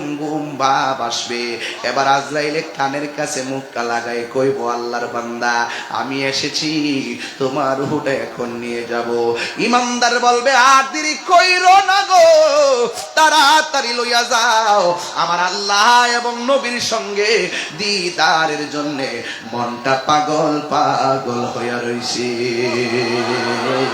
আমরা নবীর দিদার চাই কি চাই না আরো বড় করে বলেন চাই কিনা এবার ইমানদারের রুহটা যখন হাত দিবে আল্লাহ একটা ফেরেশতারে ডাক দিয়া বলবে ও ফেরেশতারে যা যা আমার প্রেমিকের রুহটা বের করবে জান্নাত থেকে একটা সাদা কাপড় লইয়া যায় এই রুহটারে সাদা কাপড়ের মধ্যে বাইন্ডিং কইরা আসমানের দিকে উড়াল দিবি এবার ইমানদারের রুহটারে লইয়া প্রথম আসমানের মধ্যে যাবে প্রথম আসমানের ফেরেশতা সালাম দিবে দ্বিতীয় আসমানের ফেরেশতা সালাম দিবে তৃতীয় আসমানের ফেরেশতা সালাম দিবে চতুর্থ আসমানের ফেরেশতা সালাম দিবে পঞ্চম আসমানের ফেরেশতা সালাম দিবে ষষ্ঠ আসমানের ফেরেশতা সালাম দিবে সপ্তম আসমানের ফেরেশতা সালাম দিবে অজওয়াক ইয়া আইয়াতুহান নাফসুল মুতমাইন্না ইরজিই ইলা রাব্বিকি রাদিয়াতাম মারদিয়া ফাদখুলি ফি ইবাদি ওয়াদখুলি জান্নাতি আমি যে মাঝে মাঝে কোরআন শরীফ পড়ি আপনার খারাপ লাগে আমি কিন্তু আসলে হাফেজ না অনেক আয়াত পারি না অনেক আয়াত ভুল হয় ধরাই দিয়েন আমি খুশি হব ভুল হলে ধরাই দেন খুশি হব আপনারা বলুন ইজ্জতের মালিক কেডায় আল্লাহ ডাক দিয়া বলো ও ফেরেশতা সপ্তম আকাশ পাড়ি দিয়েছো রাখো আমার আল্লাহ সপ্তম আকাশের উপরে ইমানদারের রুহুর জন্য আমার আল্লাহ একটা বাড়ি বানায়া দিবে যেই বাড়ির নাম হলো ইল্লিন জোরে জোরে কি সুবহানাল্লাহ বলা যাবে না এই দিক দিয়া মরিয়ম নগরে লাশটারে দাফন করার জন্য আনুষ্ঠানিকতা শুরু হয়ে গেল কসকু সাবান আছে না নাই নাই আপনি এলাকায় কি সাবান দেয় লাখ সাবান দেয় আমরা এলাকার মধ্যে কসকু সাবান দেয় অনেক আগে থেকে এটা রসুন চলছে বন্ধু কসকু সাবান দিয়া শরীরটারে ডলে বেশি গরম পানি দেয় না বেশি ঠান্ডা পানি দেয় না কারণ লাশের মধ্যে জুড়ে ধরার সমস্যা আছে মায়া করে ধরতে হবে মারা যাওয়ার পরে একটা বেদ দিয়ে আঘাত করা লাশের নিষেধ আছে বড় কষ্ট লাগছে যখন একটা মরা মানুষে কবর থেকে তুইলা গায়ে আগুন ধরাইয়া দিছে কথা কোন দুঃখ রাখমু করি এই কথাগুলা কইলে মানুষকে আমি উস্কানি দিই আমি উস্কানি দিই তাহির উস্কানি দে তাহির বাংলাদেশ উস্কানি দে গত 5 আগস্টের পর থেকে আমার বহুত বুঝাইছে বুঝাইতে বুঝাইতে বুঝাই করে একদম বড় উপর থেকে নিচ পর্যন্ত শুধু বুঝাইছে আমি আমার বোঝায় লাভ নাই, আমি যেটা সত্য সেটা বলবোই। একটা মানুষ মারা যাওয়ার পরে তার হিসাব করবে আল্লাহ তাআলা, কথা কোন ঠিক না বেটি? সে জীবিত অবস্থায় যদি নিজের ইমাম মেহেদী দাবি করে, বন্ড হয়ে থাকে, ইমাম মেহেদী দাবি করে থাকে, ওই সময় মামলা করলো না কিনলে গিয়া, ওই সময় সামাজিক বিচার করলো না কিনলে গিয়া, লোকটা মরে গেছে, বিচার আল্লাহ করবো। কবর থেকে লাশটা তুললাই না, গায়ের মধ্যে আগুন ধরাই দিছো। এই বাংলাদেশের ইতিহাসকে তুমি কলঙ্ক করে দিয়েছো, কথা বলেন ঠিক না?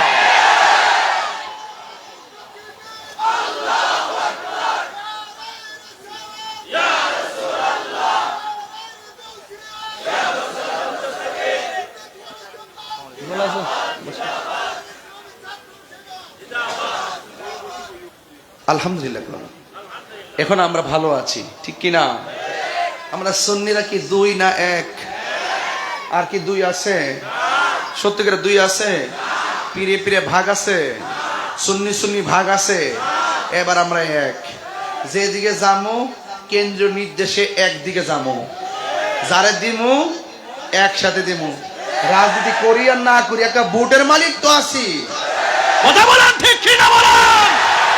এবার জবাব হবে ইনশাআল্লাহ। বুলেটে জবাব হবে না, ভেলোটে জবাব হবে।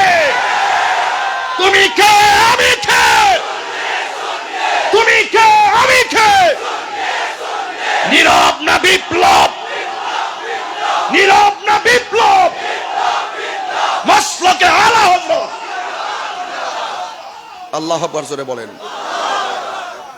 আমি আজকে রাগ করে, চেত করে, কণ্ঠ চুরে চিৎকার মানে ওয়াজ করতে আসি নাই। আমার বিষয় দিয়েছেন নরম, আমি ঠান্ডা মাথায় ওয়াজ করতেছি। কিন্তু যখন কবরে লাশের প্রশ্ন আসছে, আমি তাদেরকে মিস কল দিয়ে স্মরণ করাই দিচ্ছি, যারা লাশ পুড়িয়েছ কবর থেকে, তোমরা নিকৃষ্ট সন্তান, কথা বলেন।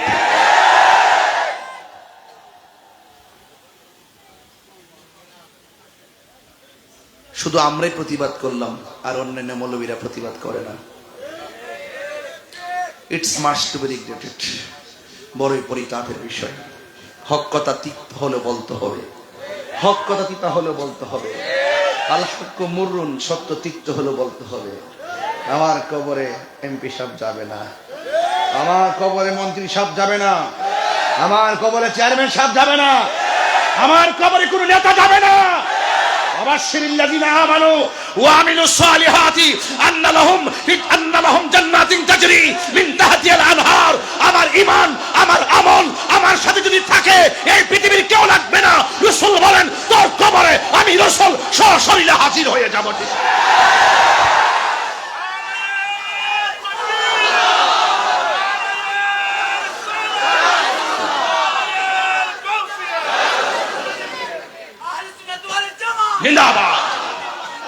নবী কবরে আসার ক্ষমতা আছে না নাই?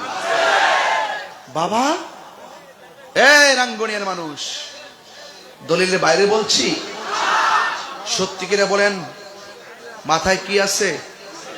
কথা কেন? মাথায় কি আছে? কবরের ড্রেসের রংটা কি? কথা কয় না।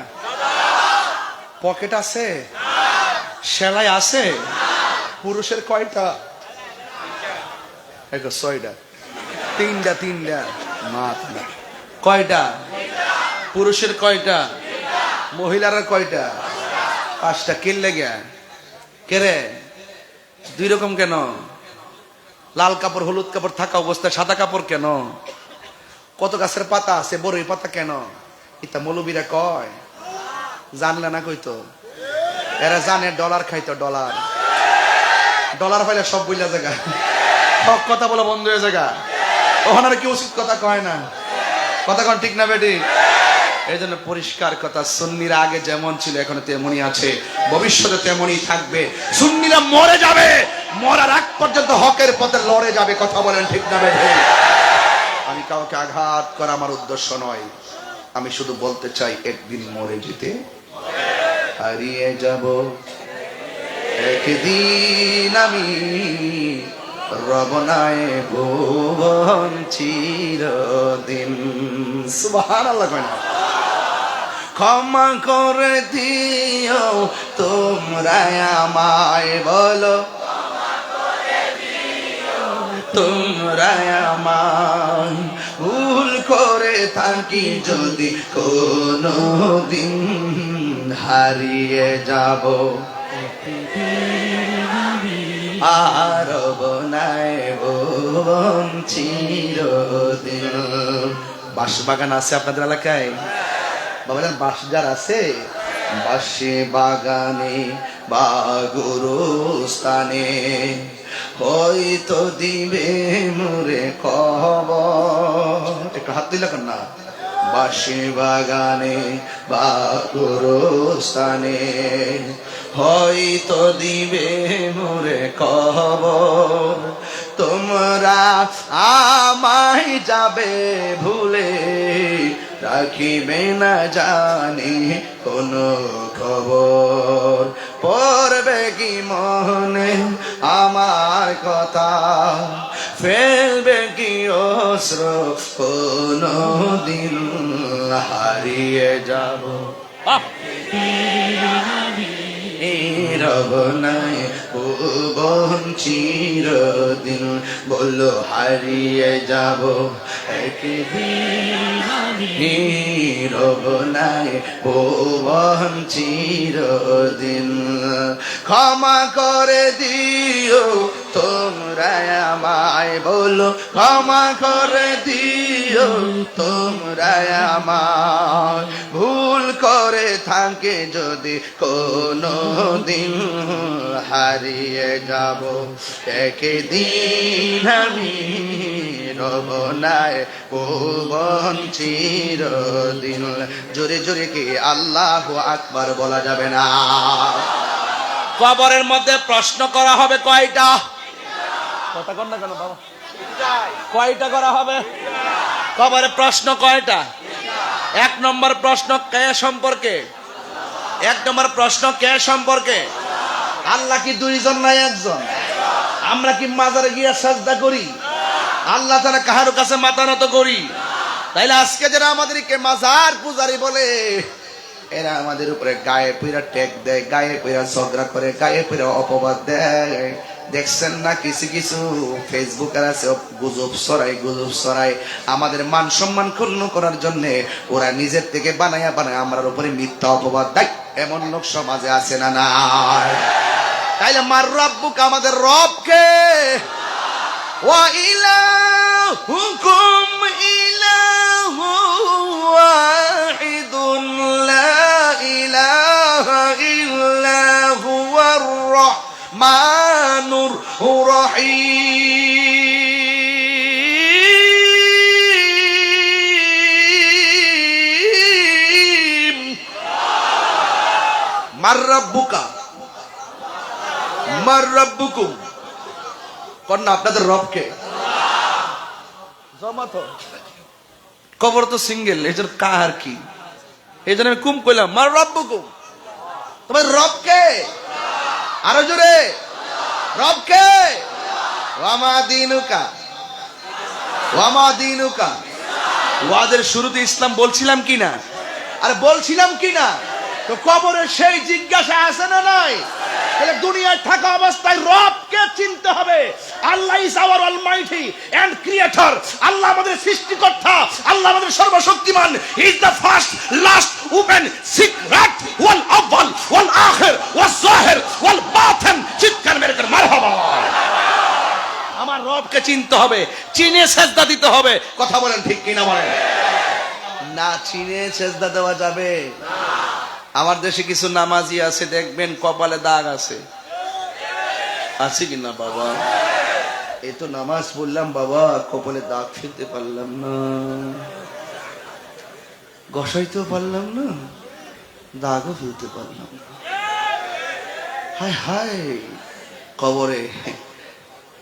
কি বলবো, কিছু কিছু লোক আছে নামাজ পড়ে, প্রথম কাতারে নামাজ পড়ে, মুয়াজ্জিনকে দমক মারে। নামাজ পড়ে আবার ইমাম সাহেব ধমক মারে। 5,000 টাকার বেতন দেয় না, 30,000 টাকার ধমক মারে।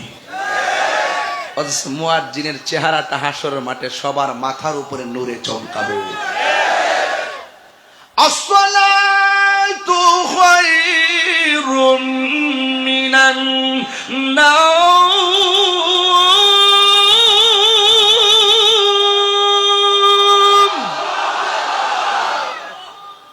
মুয়াজ্জিনের জিগাও জীবনে কত ঘুম ভাঙ্গে ভাঙ্গে আজানটা দিছে, আর তুমি 7 দিনের মধ্যে 3 দিন হইতা তাও জ্বর 99 হইলে ইমাম সাহেব ইমাম সাহেব শরীরটা বেশি ভালো না, জ্বর উঠছে, মানে ইমাম সাহেব একটা বুঝ দেয় আর কি যে হাজির সাহেব নামাজ না পড়ে কেমনে গরু ঘুমাইলো, এটা বুঝ দেয় আমার জ্বর, অথচ তার মনের খবর জানে কেডা? 99 হইলে লড়তারে না। আর আইয়ুব আলাইহিস সালামকে আল্লাহ অল বডিটা ফসাইছে, অসুবিধা কি? আমার জিহ্বাটারে বালা রাখা, কয় কেন? এই জিহ্বা দিয়ে যেন আপনার জিকির করতে পারি। আর 99 জ্বর উঠলই ইমাম সাহেব জ্বরে একদম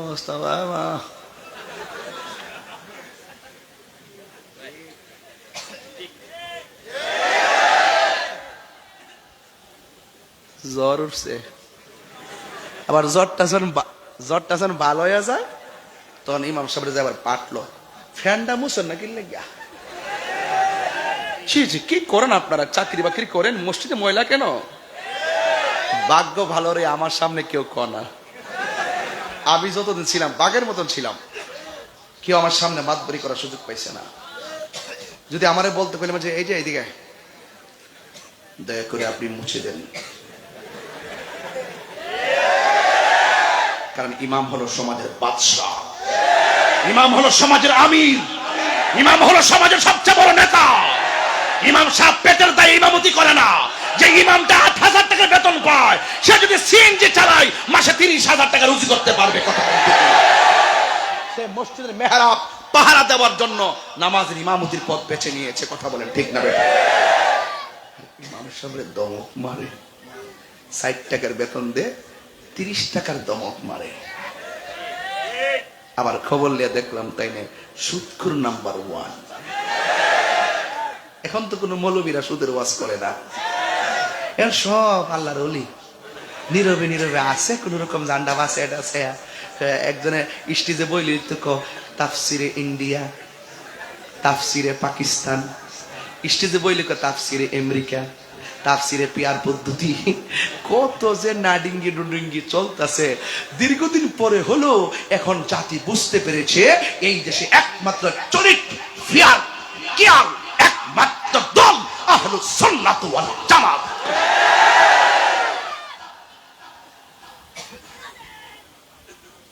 সুন্নিয়ত কি 2 না 1? আরো বড় করে বলুন, হাত তুলে বলুন। আপনাদের পায়ে হাত রেখে বলে গেলাম, আর আমরা বিচ্ছিন্ন হব না। কমিটি হবে কিছুদিনের মধ্যেই সারা দেশব্যাপী। এই রাঙ্গনিয়াতে ইনশাল্লাহ যদি আমার কোনো দায়িত্ব পড়ে এমনিতে আসব, কিন্তু মনে রাখবেন একটা কমিটিতে 20,000 লোক ঢোকান যায় না। একটা কমিটিতে 1-150 লোক উপজেলা নেতৃত্ব দেয়। কে পদ পাইলেন, কেউ পদ পাইলেন না, জানিয়ার চাইতে বড় যোগ্য, কিন্তু আপনি হয়তো পাইলেন না। নবীর মহব্বতের খাতিরে এই পদ পদবি নিয়ে আর নিজেদের মধ্যে ঠেলাঠেলি চলবে না। রাজা আসেন কিনা বলেন বাবা, রাজা আসেন কিনা বলেন না কেন? আল্লাহর ওয়াস্তে পায়ে হাত দিয়ে বইলা গেলাম, একটা উপজেলায় 1,000 লক্ষ মানুষ, সবাই কি দেওয়া যাবে? যতটুকুই পান আপনি কাজ করেন, আপনি কাজ করতে থাকেন। আর আমরা 2 থাকবো না, আমরা সবাই কি, আর সবাই কি আমাদের প্রভু। ওই যে শাহেদ আশরাফি ভাই তিনি বলছিলেন, আমরা কবরে ইসলামে কইছিলেন কথাটা, আমাদের প্রভু এক নবীর উম্মত, জীবন বিধান এক, ওই শিবানী কোরআন। আমাদের প্রভু এক নবীর উম্মত, জীবন বিধান এক, ওই শিবানী কোরআন। তবে কেন এক হে মুসলমান, এক এক করিয়া আহ্বান, ঠিক কিনা? বাইতুল্লাহ এক, মদিনা শরীফ এক, উহুদ পাহাড় এক, বদরের মাঠ এক, একটা তো জীবনার মরণ তো একটাই, একটাই জীবনার মরণ তো একটাই, একই সাথে মিলে মিশে একটাই প্রাণ। তবে কেন এক নও হে মুসলমান, এক করি আহ্বান। সুবহানাল্লাহ, জোরে কম। এই জন্য আমার যুবক ভাইয়েরা, কবরে চলে গেল 100 বছর আগে, কেউ এখনো কবরে আছে না নাই? কবরে যাওয়ার পরে 3 দিন পরে কি হয় খবর রাখেননি? কবরে যাওয়ার পরে 3 দিন পর আপনার কি হবে জানেননি? কবরে যাওয়ার পর আপনি যখন কবরের মধ্যে যাবেন, কবরে যাওয়ার 3 দিন পরে আপনার নাকের গোড়াটা পচে যাবে, নাকের গোড়াটা পচে যাবে। পচনটা বের হলে অনেকে মনে করে কবরে যাওয়ার পরে পেটটা বোঝা আগে ফুটটা যায়। না না না না, কবরে যাওয়ার পরে 3 দিন পরে কবরের নাকটা পচে যায়। ভিতর থেকে পোকামাকড় গুলো নাক দিয়ে বের হয়, বের হইয়া সব পোকামাকড়ের খবর দেয় একটা মন মতন খাওন পাইছি। 3 দিন পরে নাকটা পচে যায়। 6 দিন পরে কি হয় জানেননি? 6 দিন পরে আপনার হাতের নখগুলো খুলে পড়ে যায়। 9 দিন পর কি হয় জানেননি? 9 দিন পরে আপনার মাথার চুলগুলো খুলে পড়ে যায়। 17 দিন পরে কি হয় জানেননি? আপনার পেটটা ফুটে যায়, চোখগুলো ফুটে যায়। তারপর আপনার হাড্ডি থেকে গোশতগুলো আলাদা হয়ে যায়। ইতিহাস প্রমাণ করে, দলিলে প্রমাণ করে 60 বছর পর্যন্ত কবরের ভিতরে হাড্ডিগুলা পড়ে থাকে, হাড্ডিগুলোর অংশ থাকে। 60 বছর পরে মাটির সঙ্গে হাড্ডিগুলা পর্যন্ত হারিয়ে যায়। এর দ্বারা প্রমাণ হয়ে গেল 100 বছর আগে যারা মরছেন তাদের কবরে হাড্ডির কোনো খবর নাই। আমি পরে থাকলে আমার খবর থাকবে না। একদিন নয়, 2 দিন নয়, আমার নবী আপনার নবী বলেন কবরের ভিতরে বেনামাজির শাস্তি হবে বেশি। নামাজের জন্য 3টা শাস্তি হবে। 1 নম্বর শাস্তি হলো ডান পাশের মাটিটা গো এক প্রান্তে যাবে, বাম পাশের মাটিটা আরেক প্রান্তে চলে যাবে। 2 পাশের মাটি এসে তোমাকে এমন জোরে একটা চাপা মারবো, তখন বান্দা কবরের ভিতরে এমন জোরে আল্লাহ গো ডাকটা মারবো, ও আল্লাহ এত আযাব আর সহ্য হয় না, আল্লাহ আমার আবার দুনিয়াতে পাঠাও, আমি আবার নামাজ পড়বো। আল্লাহু আকবার কোন না কেন? আমি আবার নামাজ পড়বো। আল্লাহ ডাক দিয়ে কই সুম্মা ইলাইহি তুরজাউন, আমি আল্লাহর কাছে মরণের মাধ্যমে ফিরে আসলে আর দুনিয়াতে যাওয়া যাবে না। এবার বেনামাজির 3টা শাস্তির মধ্যে একটা হলো কবরের মাটি চাপা মারবে। আমার নবী বলে হাড্ডিগুলা ডান পাশের হাড্ডিগুলা বাম পাশের হাড্ডির ভিতরে ঢুকে যাবে, বাম পাশের হাড্ডিগুলো ডান পাশের হাড্ডির ভিতরে ঢুকে যাবে। এমন ভাবে যখন ঢুকে যাবে আল্লাহ রাব্বুল আলামিন কবরের ভিতরে আপনাকে শাস্তি দিবে। নবী বলতেছেন 2 নম্বর শাস্তি হলো, 2 নম্বর শাস্তি হলো কবরের ভিতরে জাহান্নামের আগুন ঢুকাইয়া দেওয়া হবে। এই মরিয়ম নগরে যদি আগুন লেগে যায়, ফায়ার সার্ভিস আগুন নিভাইতে আসবে, অথচ মরিয়ম নগরের পাশে এত বড় একটা গোরস্থান রে বাবা, এই গোরস্থানে অনেক মানুষ কান্না করতেছে, আমরা শুনি না। অনেকে আযাবের মধ্যে বাঁচাও বাঁচাও বাঁচাও বলে কান্না করে, কিন্তু আমরা শুনি না। দুইটা প্রাণী কবরে আযাব আওয়াজ শুনবে না, একটা হলো মানুষ আর একটা হলো জিন। এই 2 জাতি কবরের কান্নার আওয়াজ শুনবে না। আল্লাহর হাবিব ডাক দিয়া কয়, হে পৃথিবীর মানুষ, কি পৃথিবীর কোন মানুষ যদি কবরের আযাবের আওয়াজ শুনতো তার কানের পর্দা ফেটে যেত আর রক্ত ক্ষরণ হতে হতে মারা যাইত। এমন ভাবে কোটি কোটি বছর আপনি কবরে পড়ে থাকবেন। আপনি মনে করতেছেন তাহির সাহেব বুঝি কেউ বলবে না? 300 বছরও লাগবে না, 100 বছরও লাগবে না, আমার আমার আমার বংশধররা আমার নামটা পর্যন্ত মনে থাকবে না। দাঁড়াও, কমিটি তোমার নাম কি? তোমার আব্বার নাম কি? হ্যাঁ, আইয়ো, তোমার দাদার নাম কি? তোমার দাদার আব্বার নাম কি? হ্যাঁ, জানে না তো। 100 বছর বাড়ি ছিল গেলাম, সব মিলে 150 বছর বাড়ি খাইছে না, দাদার বাপের নাম জানে না। বুঝলাম না, 300 বছর বাড়ি নিত না, তাহির করে বড় সেলিব্রিটি না, 300 বছর পরে নাম হইলই তো না। কথা কর না গেলে কি বাবা, আমার কথাটা ঠিক আছে কিনা বলেন, যুক্তি আছে কিনা বলেন। এই জন্য ফুলের সৌরভ মানুষের গৌরব চিরদিন থাকে না, চিরদিন। এই কবরের ভিতরে মানুষ পড়ে থাকবে, এই কবর থেকে একদিন ইসরাফিলের সিংহে ফু দেওয়ার পরে মানুষ একদিন হাসরের ময়দানে উঠবে, চিৎকার মেরে কে আল্লাহু আকবার বলা যাবে না। আমি হাদিসটা আপনাদের সামনে পড়ছি, আপনারা বসবেন। কবরের মধ্যে সবাই পড়ে থাকবে, একদিন কিয়ামত হয়ে যাবে। কুল্লু মান আলাইহা ফান।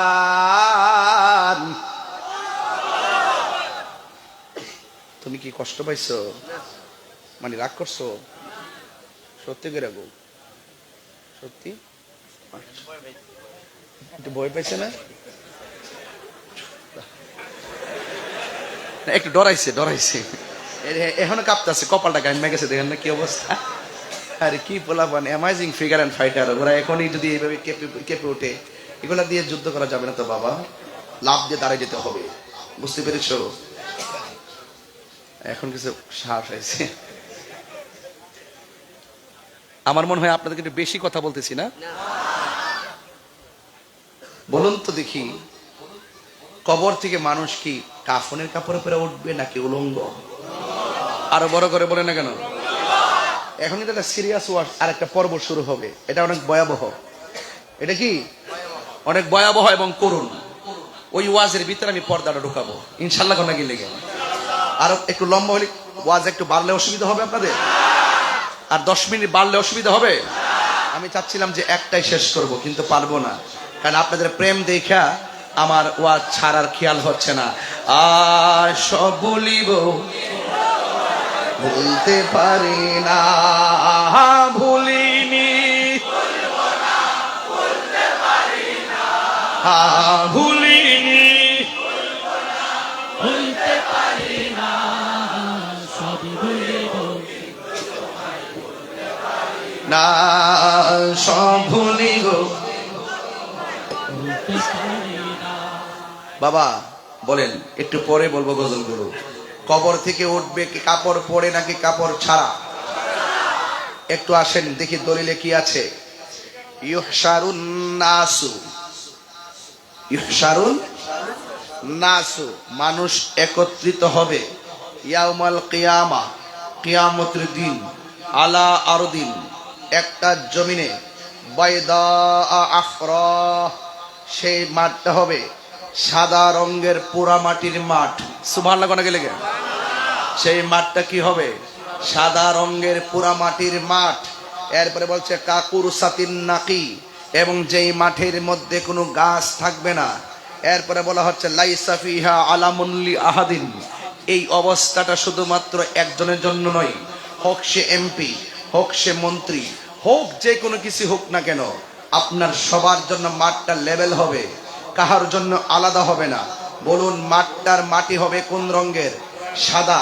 আর মাটিটা হবে পোড়া মাটি। মাটিটা হবে কি? এই পোড়া মাটির ব্যাখ্যা হলো একবারে তামা হয়ে যাবে, তামাযুক্ত মাঠে উঠবে। এরপরে আরেকটা হাদিসের মধ্যে আসছে ইহশারুন নাসু ইয়াউমাল কিয়ামাতি, মানুষ কিয়ামতের মাঠে একত্রিত হবে। হুফাতান উরাতান, উলঙ্গ অবস্থায়, খালি পায়ে, খতনাবিহীন অবস্থায়। চিৎকার মেরে কি আল্লাহু আকবার বলবেন না? একটু খেয়াল করেন, একটু নামাই দেন আমার যুবক ভাইয়েরা। হাসরের মাঠে একত্রিত হবে হুফাতান উরাতান, খতনাবিহীন, উলঙ্গ অবস্থায়, জুতা ছাড়া। কুলতু, আয়েশা সিদ্দিকা বলেন, ইয়া রাসূলুল্লাহ, আন-নিসা, নারীগণ কি এভাবে উঠবে? উজলাউ ওয়া রিজালুন জামিআন ইয়ানজুরু বা'দুহুম ইলা বা'দিন, নারী পুরুষ যদি একসাথে সেই মাঠের মধ্যে উঠে, একজন আরেকজনকে দেখবে এটা কেমন ধরনের মাঠ। রাসূল বলেন, ইয়া আয়েশা, হে আয়েশা, আল আমরু আসাদ্দু মিন আইয়ানজুরা বা'দুহুম ইলা বা'দিন, কিয়ামতের মাঠটা আসাদ্দুন, এমন কঠিন হবে যে একজনের সামনে একজন থাকবে, কিন্তু 1 সেকেন্ডের জন্য কেউ কাহার দিকে তাকাবে সেই সুযোগ পাবে না। কেন? মাথার 8 বিঘা উপরে থাকবে সূর্য, সূর্যের তাপ দিবে মাথার তালুতে, এমন তাপ, ভাতের মার যেমন করে টকবক করে ছিটে ছিটে পড়ে, মাথার মগজগুলো ছিটে ছিটে পড়বে। আর মানুষগুলো কবর থেকে লেভেল প্লেইং আসবে না, একদম গাটটা উঁচা করেন সবাই সবাই সবাই সবাই সবাই এই মুহূর্তে উপর দিয়ে করেন। আপনারা সত্যি করে বলেন, আমাকে কি দেখেন? আমাকে দেখেন না, এইভাবে ঘাটটা উঁচা করে উঠবে, মাথার আধ বিঘাত উপরে চোখ আর কপাল মিলে সূর্যটা তাপ দিবে, 1 সেকেন্ডের জন্য কেউ কাহার দিকে তাকাবে সেই সুযোগ পাবে না। আল্লাহর হাবিব সাল্লাল্লাহু আলাইহি সাল্লাম হাদিসে মুবারাকার মধ্যে বলছেন, হে আয়েশা, আল আমরু আশাদ্দু মিন আইয়ানজুরা বা'দুহুম ইলা বা'দিন, একজন আরেকজনের দিকে তাকাবি দূরের কথা, মাঠটা এত কঠিন হবে 1 সেকেন্ডের জন্য তাকাইবার সময় পাবে না। কেউ আসবে আগুন থেকে উঠে, কেউ আসবে পানি থেকে উঠে, কেউ আসবে কবর থেকে উঠে। এখানে বলা হয়েছে কবরের কথা, তাহলে কবরের কথা তো, পানির কথা তো নাই। এখন কবর, যারা পানিতে মারা যায়, পানির মধ্যে যাদের লাশ বিলীন হয়ে যায়, তার কবরে কি হলো? তাকে তো কাফন পরানো হলো না, তাকে তো প্রশ্ন করা হলো কিনা, এটা তো জানার একটা আগ্রহ আছে। পানিতে যে মারা যায়, যদি তার লাশ না পাওয়া যায়, পোকামাকড় যদি খেয়ে ফেলে, মাছে যদি খেয়ে ফেলে, আপনি ভাববেন না যে আপনার সেখানে মুনকার নকির যাবে না। অবশ্যই গিয়েছে, আপনাকে 3টা প্রশ্ন করেছে। যে পানিতে হারিয়ে গেছে, পানিটাই তার জন্য কবর। যে আগুনে পড়ে ছাই করে দিয়েছে, সেটাই তার কবর। যেখানে আমাদেরকে দাফন করা হয়েছে, সেটাই আমাদের কবর। যে যেখানে বিলুপ্তি হয়েছে, সেখান থেকে বের হয়ে উলঙ্গ অবস্থায় আসবে। ওয়া ইজাল কুবুর বুসিরাত, কবর থেকে বের হবে। বের হতে হতে যেই মাঠের মধ্যে আসবে, ওই মাঠের নাম হলো হাশরের ময়দান। আল্লাহর হাবিব সাল্লাল্লাহু আলাইহি সাল্লাম বলেন, ওই মাঠের মধ্যে কেউ গিরা পানিতে সাঁতার কাটবে, কেউ হাঁটু পানিতে সাঁতার কাটবে, কেউ কোমর পানিতে সাঁতার কাটবে, কেউ গলা পানিতে সাঁতার কাটবে। আপনি ভাববেন না যে গলা পর্যন্ত পানি হলে আমি ভদ্রভাবে দাঁড়িয়ে থাকবো, দাঁড়ানোর কোনো সুযোগ নাই। দলিলের মধ্যে পেয়েছি যে দুনিয়ার আগুন যত গরম, ওই নদীর পানি, ওই ভাষণের মাঠের পানি আপনার নিজের শরীর থেকে ঝরবে। এটা জোয়ারের পানি হবে না, এটা নিজের ঘাম নিজে ঝরবে। যার পাপ যেমন তার পানি তেমন, যার পাপ যেমন তার নিচ থেকে পানি ঝরবে তেমন। কেউ গিরা পানিতে তার পাপ ছিল সেই রকম, কেউ হাঁটু পানিতে তার পাপ সেই রকম, কেউ কোমর পানিতে তার পাপ সেই অনুপাতে। এই জন্য ওই পানিটা কেমন হবে? কর্ণফুলী নদীর পানির মতো নয়, মেঘনা নদীর পানির মতো নয়। সেই পানিটা হবে দুনিয়ার আগুন যত গরম, তার চাইতে বেশি গরম হবে সেই জাহান্নামের ওই হাসরের মাঠের পানি। সমস্ত মানুষ থাকবে জুতাবিহীন, সমস্ত মানুষ থাকবে খতনাবিহীন, সমস্ত মানুষগুলো হাসরের মাঠে উঠবে, তাদের গায়ের মধ্যে কোনো কাপড় থাকবে না, এক বিভীষিকাময় প্রান্তর। আল্লাহর হাবিব বলেন, হাসরের ময়দান এমন একটা ময়দান হবে, ওই কঠিন মুসিবতে সব মানুষগুলো কাঁদবে একটা স্লোগান দিয়ে দিয়ে, নাফসি নাফসি বলে তারা চোখের পানি ফেলে কান্না করবে। এই যুবকের দল, তুমিও কাঁদবা নাফসি নাফসি, আমিও কাঁদবো নাফসি নাফসি। এখন এত বড় ময়দান, দিনের পর দিন যায়, রাতের পর রাত যায়, মাসের পর মাস যায়, কিন্তু কোনো দিন হিসাবও শুরু হয় না, কোনোভাবে হিসাব শুরু হয় না। এই গরম পানির মধ্যে একদিন নয়, 2 দিন নয়, 50,000 বছর দাঁড়াইয়া থাকবে। যার কথার দ্বারা হাসরের ময়দানে হিসাবের ফাইলটা চালু হবে, তিনি হলো তোমার আমার নবী রহমাতাল লিল আলামিন। আমার নবী আল্লাহরে ডাক দিয়া বলবে, আল্লাহ আপনি অন্তত হিসাবটা শুরু করেন। আল্লাহ হিসাব শুরু করবেন, কিন্তু সেই দিন বান্দাগুলা বড় বিভীষিকাময় অবস্থান করে যাবে। সন্তানের পাশ দিয়া মা যাবে, মা সন্তানকে পরিচয় দেওয়ার কোনো সুযোগ নাই। যুবকের দল, ওই মুসিবতের সময় তখন বান্দারা একজন নবীকে দেখবেন। যেমন বিদেশ গেলে দেশের একটা মানুষ দেখলে বড় ভালো লাগে, বিদেশে বিপদে পড়লে দেশের মানুষ দেখলে বড় শান্তি লাগে, দুঃখের কথা বলা যায়। হ্যাঁ বন্ধুরে, ওই কঠিন মুসিবতের সময় নীরব থাকবেন, নীরব নীরব, একদম মাথা লড়াইবেন না, চুপ থাকবেন, আর মনে মনে সেই ময়দানটার কথা চিন্তা করবেন। ওই মুসিবতের সময় হঠাৎ করে বান্দাগুলো একজন নবীকে দেখবেন, যেই নবীর নাম হলো আদম আলাইহিস সালাম। আদম নবীরে গিয়ে বলবো, ইয়া আদম, আপনি তো আমাদের আদি পিতা, মেহেরবানি করে আপনি আমাদেরকে সুপারিশ করুন না। আদম নবী বলবে, আমি পারবো না। কয়ে কেন নবী হইয়া পারবেন না? কয়ে আল্লাহ আমারে বলছিল, ইয়া আদম উসকুন আনতা ওয়া যাওজুকাল জান্নাহ, হে আদম তুমি তোমার স্ত্রী নিয়ে জান্নাতে বসবাস করো, তবে খবরদার লা তাকরাবা হাজি শাজারা, এই গন্ধম কাছের কাছে যেও না। আমি গিয়েছিলাম বলে যদিও আল্লাহ আমারে মাফ করছে, এরপর আমার বড় টেনশন লাগে, যদি আমার আল্লাহ কয় তোরা না করছিলাম গেছত কিল্লাইয়া, তাহলে আমি আল্লাহর দরবারে কি জবাব দিব? ইব্রাহিম নবী বলবেন নাফসি নাফসি। মুসা নবীর কাছে আমরা যাব, গিয়ে বলবো হ্যাঁ মুসা কালিমুল্লাহ, আপনি তো তুর পাহাড়ে গিয়ে আল্লাহর সঙ্গে কথা বলেছেন, মেহেরবানি করে আপনি আমাদের জন্য একটু সুপারিশ করুন না। মুসা নবী বলবে আমি পারবো না, ইব্রাহিম নবী বলবে আমি পারবো না, জাকারিয়া নবী বলবে আমি পারবো না, ইউনূস নবী বলবে আমি পারবো না, ইয়াহইয়া নবী বলবে আমি পারবো না, ইসমাইল নবী বলবে আমি পারবো না। শেষ পর্যন্ত 1,24,000 পয়গাম্বর মতান্তরে কমার বেশ সবাই বলবে আমি পারবো না। হঠাৎ করে আমরা ময়দানে দেখব একজন নবী দেখা যায়, যেই নবী হইয়া দুনিয়াতে আসছিল, তার নাম হলো হযরত ঈসা রূহুল্লাহ। আমার নবীর উম্মত হইয়া শেষ সময় ইমাম মাহদী আলাইহিস সালামের সঙ্গে দুনিয়ায় থাকবেন। ও বন্ধুগণ, এমন একটা মুহূর্ত হবে, ওই ইমাম হযরত ঈসা আলাইহিস সালাম হাসরের মাঠে থাকবেন। আমরা সবাই গিয়ে বলবো ঈসা গো, আপনি আমাদের জন্য একটু সুপারিশ করুন না। ঈসা আলাইহিস সালাম বলে আমি পারবো না, পিতা সারা জন্ম নিলাম মায়েরই গর্ভেতে, আল্লাহর বেটা বইলাই আমায় অনেক লজ্জা দিছে। আল্লাহ যদি কই ঈসা রে, তোরে আমি দুনিয়াতে পাঠাইলাম, তোরে আমার বেটা বলছে তুই কি করছস, তাইলে আমি কি জবাব দিব? নূহ নবী কই আমি পারবো না। কই কেন? আল্লাহ আমার 4টা সন্তান দিয়েছিল, হাম শাম ইয়াফসিন কেনান, কেনান ছেলেটারে আমি লাইনে আনতে পারলাম না। আল্লাহ যদি কয় যে তোর ছেলেটারে কেন লাইনে আনতে পারলি না, আমি কি জবাব দিব? এই জন্য আমি পারবো না। ঈসা নবী কয় আমি যদিও পারবো না, সবাই তোমরা ফিরাইয়া দিছে, আমি যদিও পারবো না, তবে আজকে আসরের ময়দানে ওই তাকায়া দেখো একটা সিংহাসন দেখা যায়, তাকায়া দেখে একটা সিংহাসন দেখা যায়।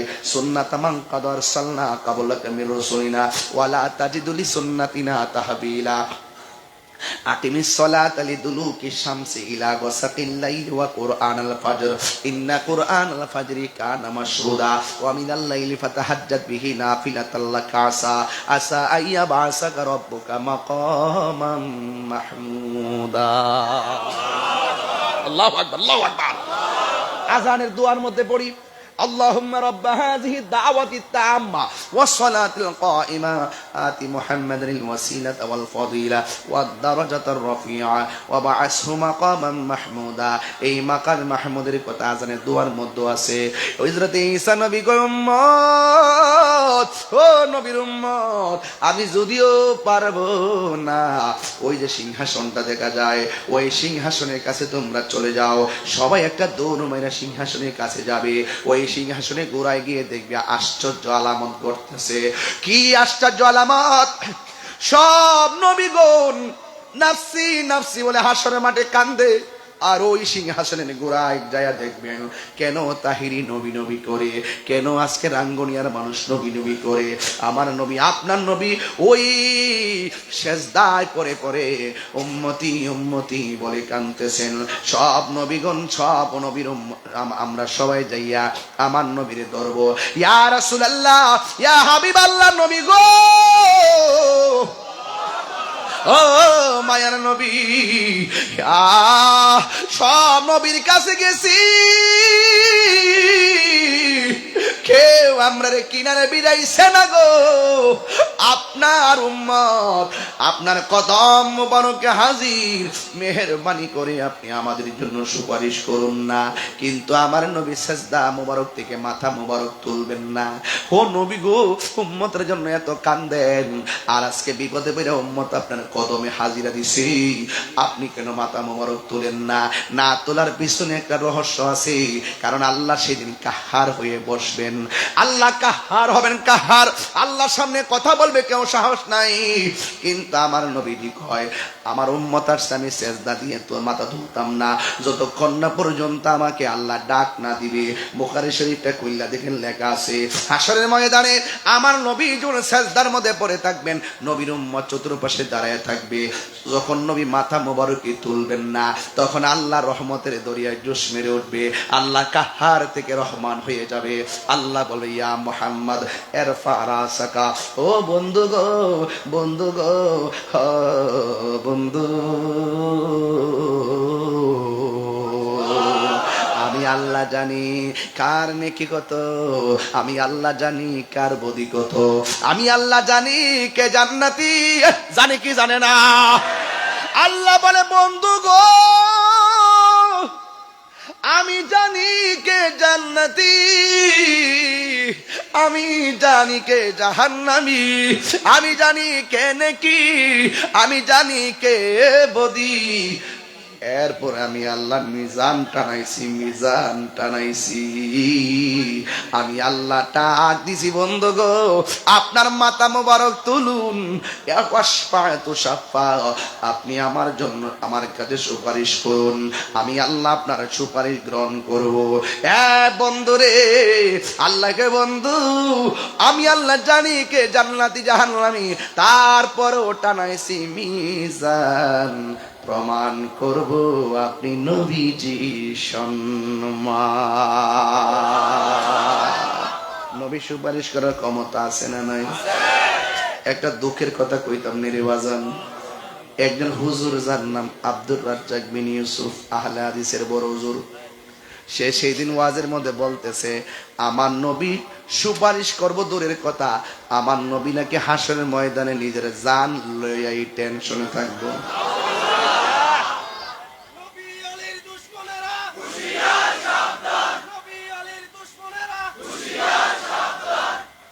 আল্লাহ দিয়েছে নবীকে সম্মান, তোমার হিংসায় হবে কি? নবীর সহনে বেয়াদবি করলে আমল করে হবে কি? হাসরের ময়দানে কোন নবী কথা বলতে পারবে না, মোর নবী কথা বলিবেন, নূর নবী কথা বলিবেন।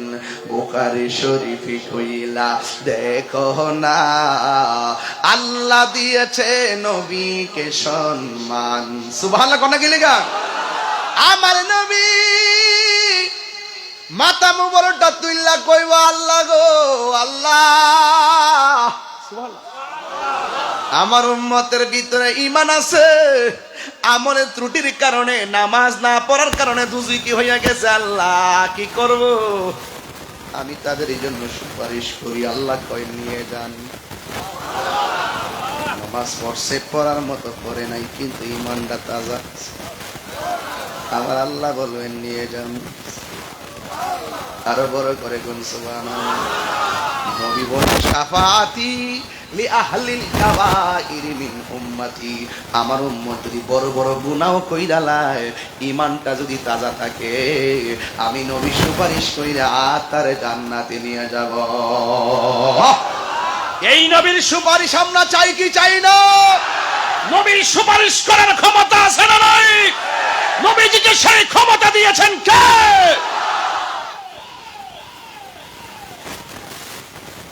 যারা নবীকে সুপারিশকারী মানে না, এরা নবীর খাঁটি উম্মত হতে পারে না। যারা নবীজিকে কবরে সশরীরে আগমন মানে না, এরা নবীর উম্মত হতে পারে না। কবরে আসার ক্ষমতা আছে না নাই? নবীজি হাসরের মাঠে সুপারিশ করার ক্ষমতা আছে না নাই? নবীর সুপারিশ যারা, নবীর শাফাত যারা অস্বীকার করবে, তার হাউজে কাউসারের পানি স্বপ্ন দেখবে না। কথা বলেন ঠিক কিনা? আমাদের সমাজে কিছু লোক আছে দেখবেন নামাজ পড়ে মাঝে মাঝে সাইরা দেয়, কিন্তু মাগার নবীর প্রেমিক, নবীর বিরুদ্ধে কেউ বললে সহ্য করে না। আছে কিনা বলেন? তবে আমি অনুরোধ করব, আমরা এক সেকেন্ডের জন্য হাসর মাঠে অপরাধী হতে চাই না। আমরা চাই ঈমান আমল নিয়ে নবীর সামনে দাঁড়াবো। কথা বলেন ঠিক কিনা? আফদালুল ইবাদাতুস সালাত, সর্বোত্তম ইবাদত হলো নামাজ। কিন্তু মনে রাখবেন হাসরের মাঠে সর্বপ্রথম নামাজের হিসাব করা হবে। এই নামাজ আমরা চাই কি চাই না? আরো বড় করে বলেন চাই কি চাই না? আল্লাহর হাবিব বলেন আমি দেখেছি হাসরের মাঠে এমন কিছু স্বরূপ আমার সামনে মেরাজে উন্মোচন করা হয়েছে। কিছু কিছু নারীদেরকে গাছের মধ্যে বেঁধে, মাথার চুলগুলো বেঁধে পা গুলো নিচে ঝুলাই রাখা হয়েছে। আল্লাহর হাবিব জিজ্ঞাসা করেন আল্লাহ এরা কারা? যেই নারীদের চুলগুলো মাথা গাছে বেঁধে পা গুলো ঝুলাই রাখা হয়েছে, আবার পা গুলো উপরে বেঁধে মাথার চুলগুলো নিচে ঝুলাই রাখা হয়েছে, ওরা কারা? আল্লাহ রাব্বুল আলামিন বলেন বন্ধু এরা হলো দুনিয়ার ওই সমস্ত নারী যারা স্বামীর অবাধ্যতায় চলেছে, এরা হলো দুনিয়ার ওই সমস্ত নারী যারা বেপরদায় চলেছে, এই জন্য রাঙ্গুনিয়ার মা, ও রাঙ্গুনিয়ার মা, মরিয়ম নগরের আম্মা, শুনে যান, পেটে সন্তান নিয়ে গালাগালি করবেন না, পেটে সন্তান নিয়ে বাজে কিছু দেখবেন না, পেটে সন্তান নিয়ে কোরআন শরীফ তেলাওয়াত করবেন, বেশি বেশি দুরূদ শরীফ পড়বেন, আপনার সন্তান বাইজিদ বুস্তামির মতন আল্লাহর ওলি হয়ে দুনিয়াতে আসবে। আসতে পারি কি পারে না? এদের পেটে সন্তান থাকা অবস্থায় কোনো অশালীন কিছু বলা যাবে? আল্লাহর হাবিব বলেন, হাসরের মাঠে এক শ্রেণীর মানুষকে আগুনের শিকল পরানো হবে, জিজ্ঞেস করা হবে তারা কারা? কয় যারা দুনিয়ার মধ্যে মা বাবার মনে কষ্ট দিয়েছে। তাহলে আওয়াজ করে বলুন, আমরা কি মরিয়ম নগরের মরিয়ম মাকে কষ্ট দিতে পারবো? আমরা কি মাকে কষ্ট দিতে পারবো? মা বাবাকে কষ্ট দিলে শাস্তি আছে না নাই? এত বিশাল বড় মাহফিল সাজিয়েছেন, স্টেজে বসছি 2 ঘন্টা 3 মিনিট হয়েছে, কিন্তু দীর্ঘক্ষণ যে আমি বসলাম, এখানে বসার যে উদ্দেশ্য কি? উদ্দেশ্য একটাই, ইহকাল পরকালকে সাজানোর জন্য। আমি শুরুতেই ওয়াজ করেছি, ইসলাম শান্তির ধর্ম, নামাজ পড়তে হবে, রোজা রাখতে হবে, পর্দা করতে হবে, নবীকে মহব্বত করতে হবে, বিদায় বেলা যে জায়গাটা টাচ দিলাম, মা বাবার খেদমত করতে হবে। আরেকটা জিনিস আমার সমাজে বেড়ে গেছে, এটা হলো গীবত।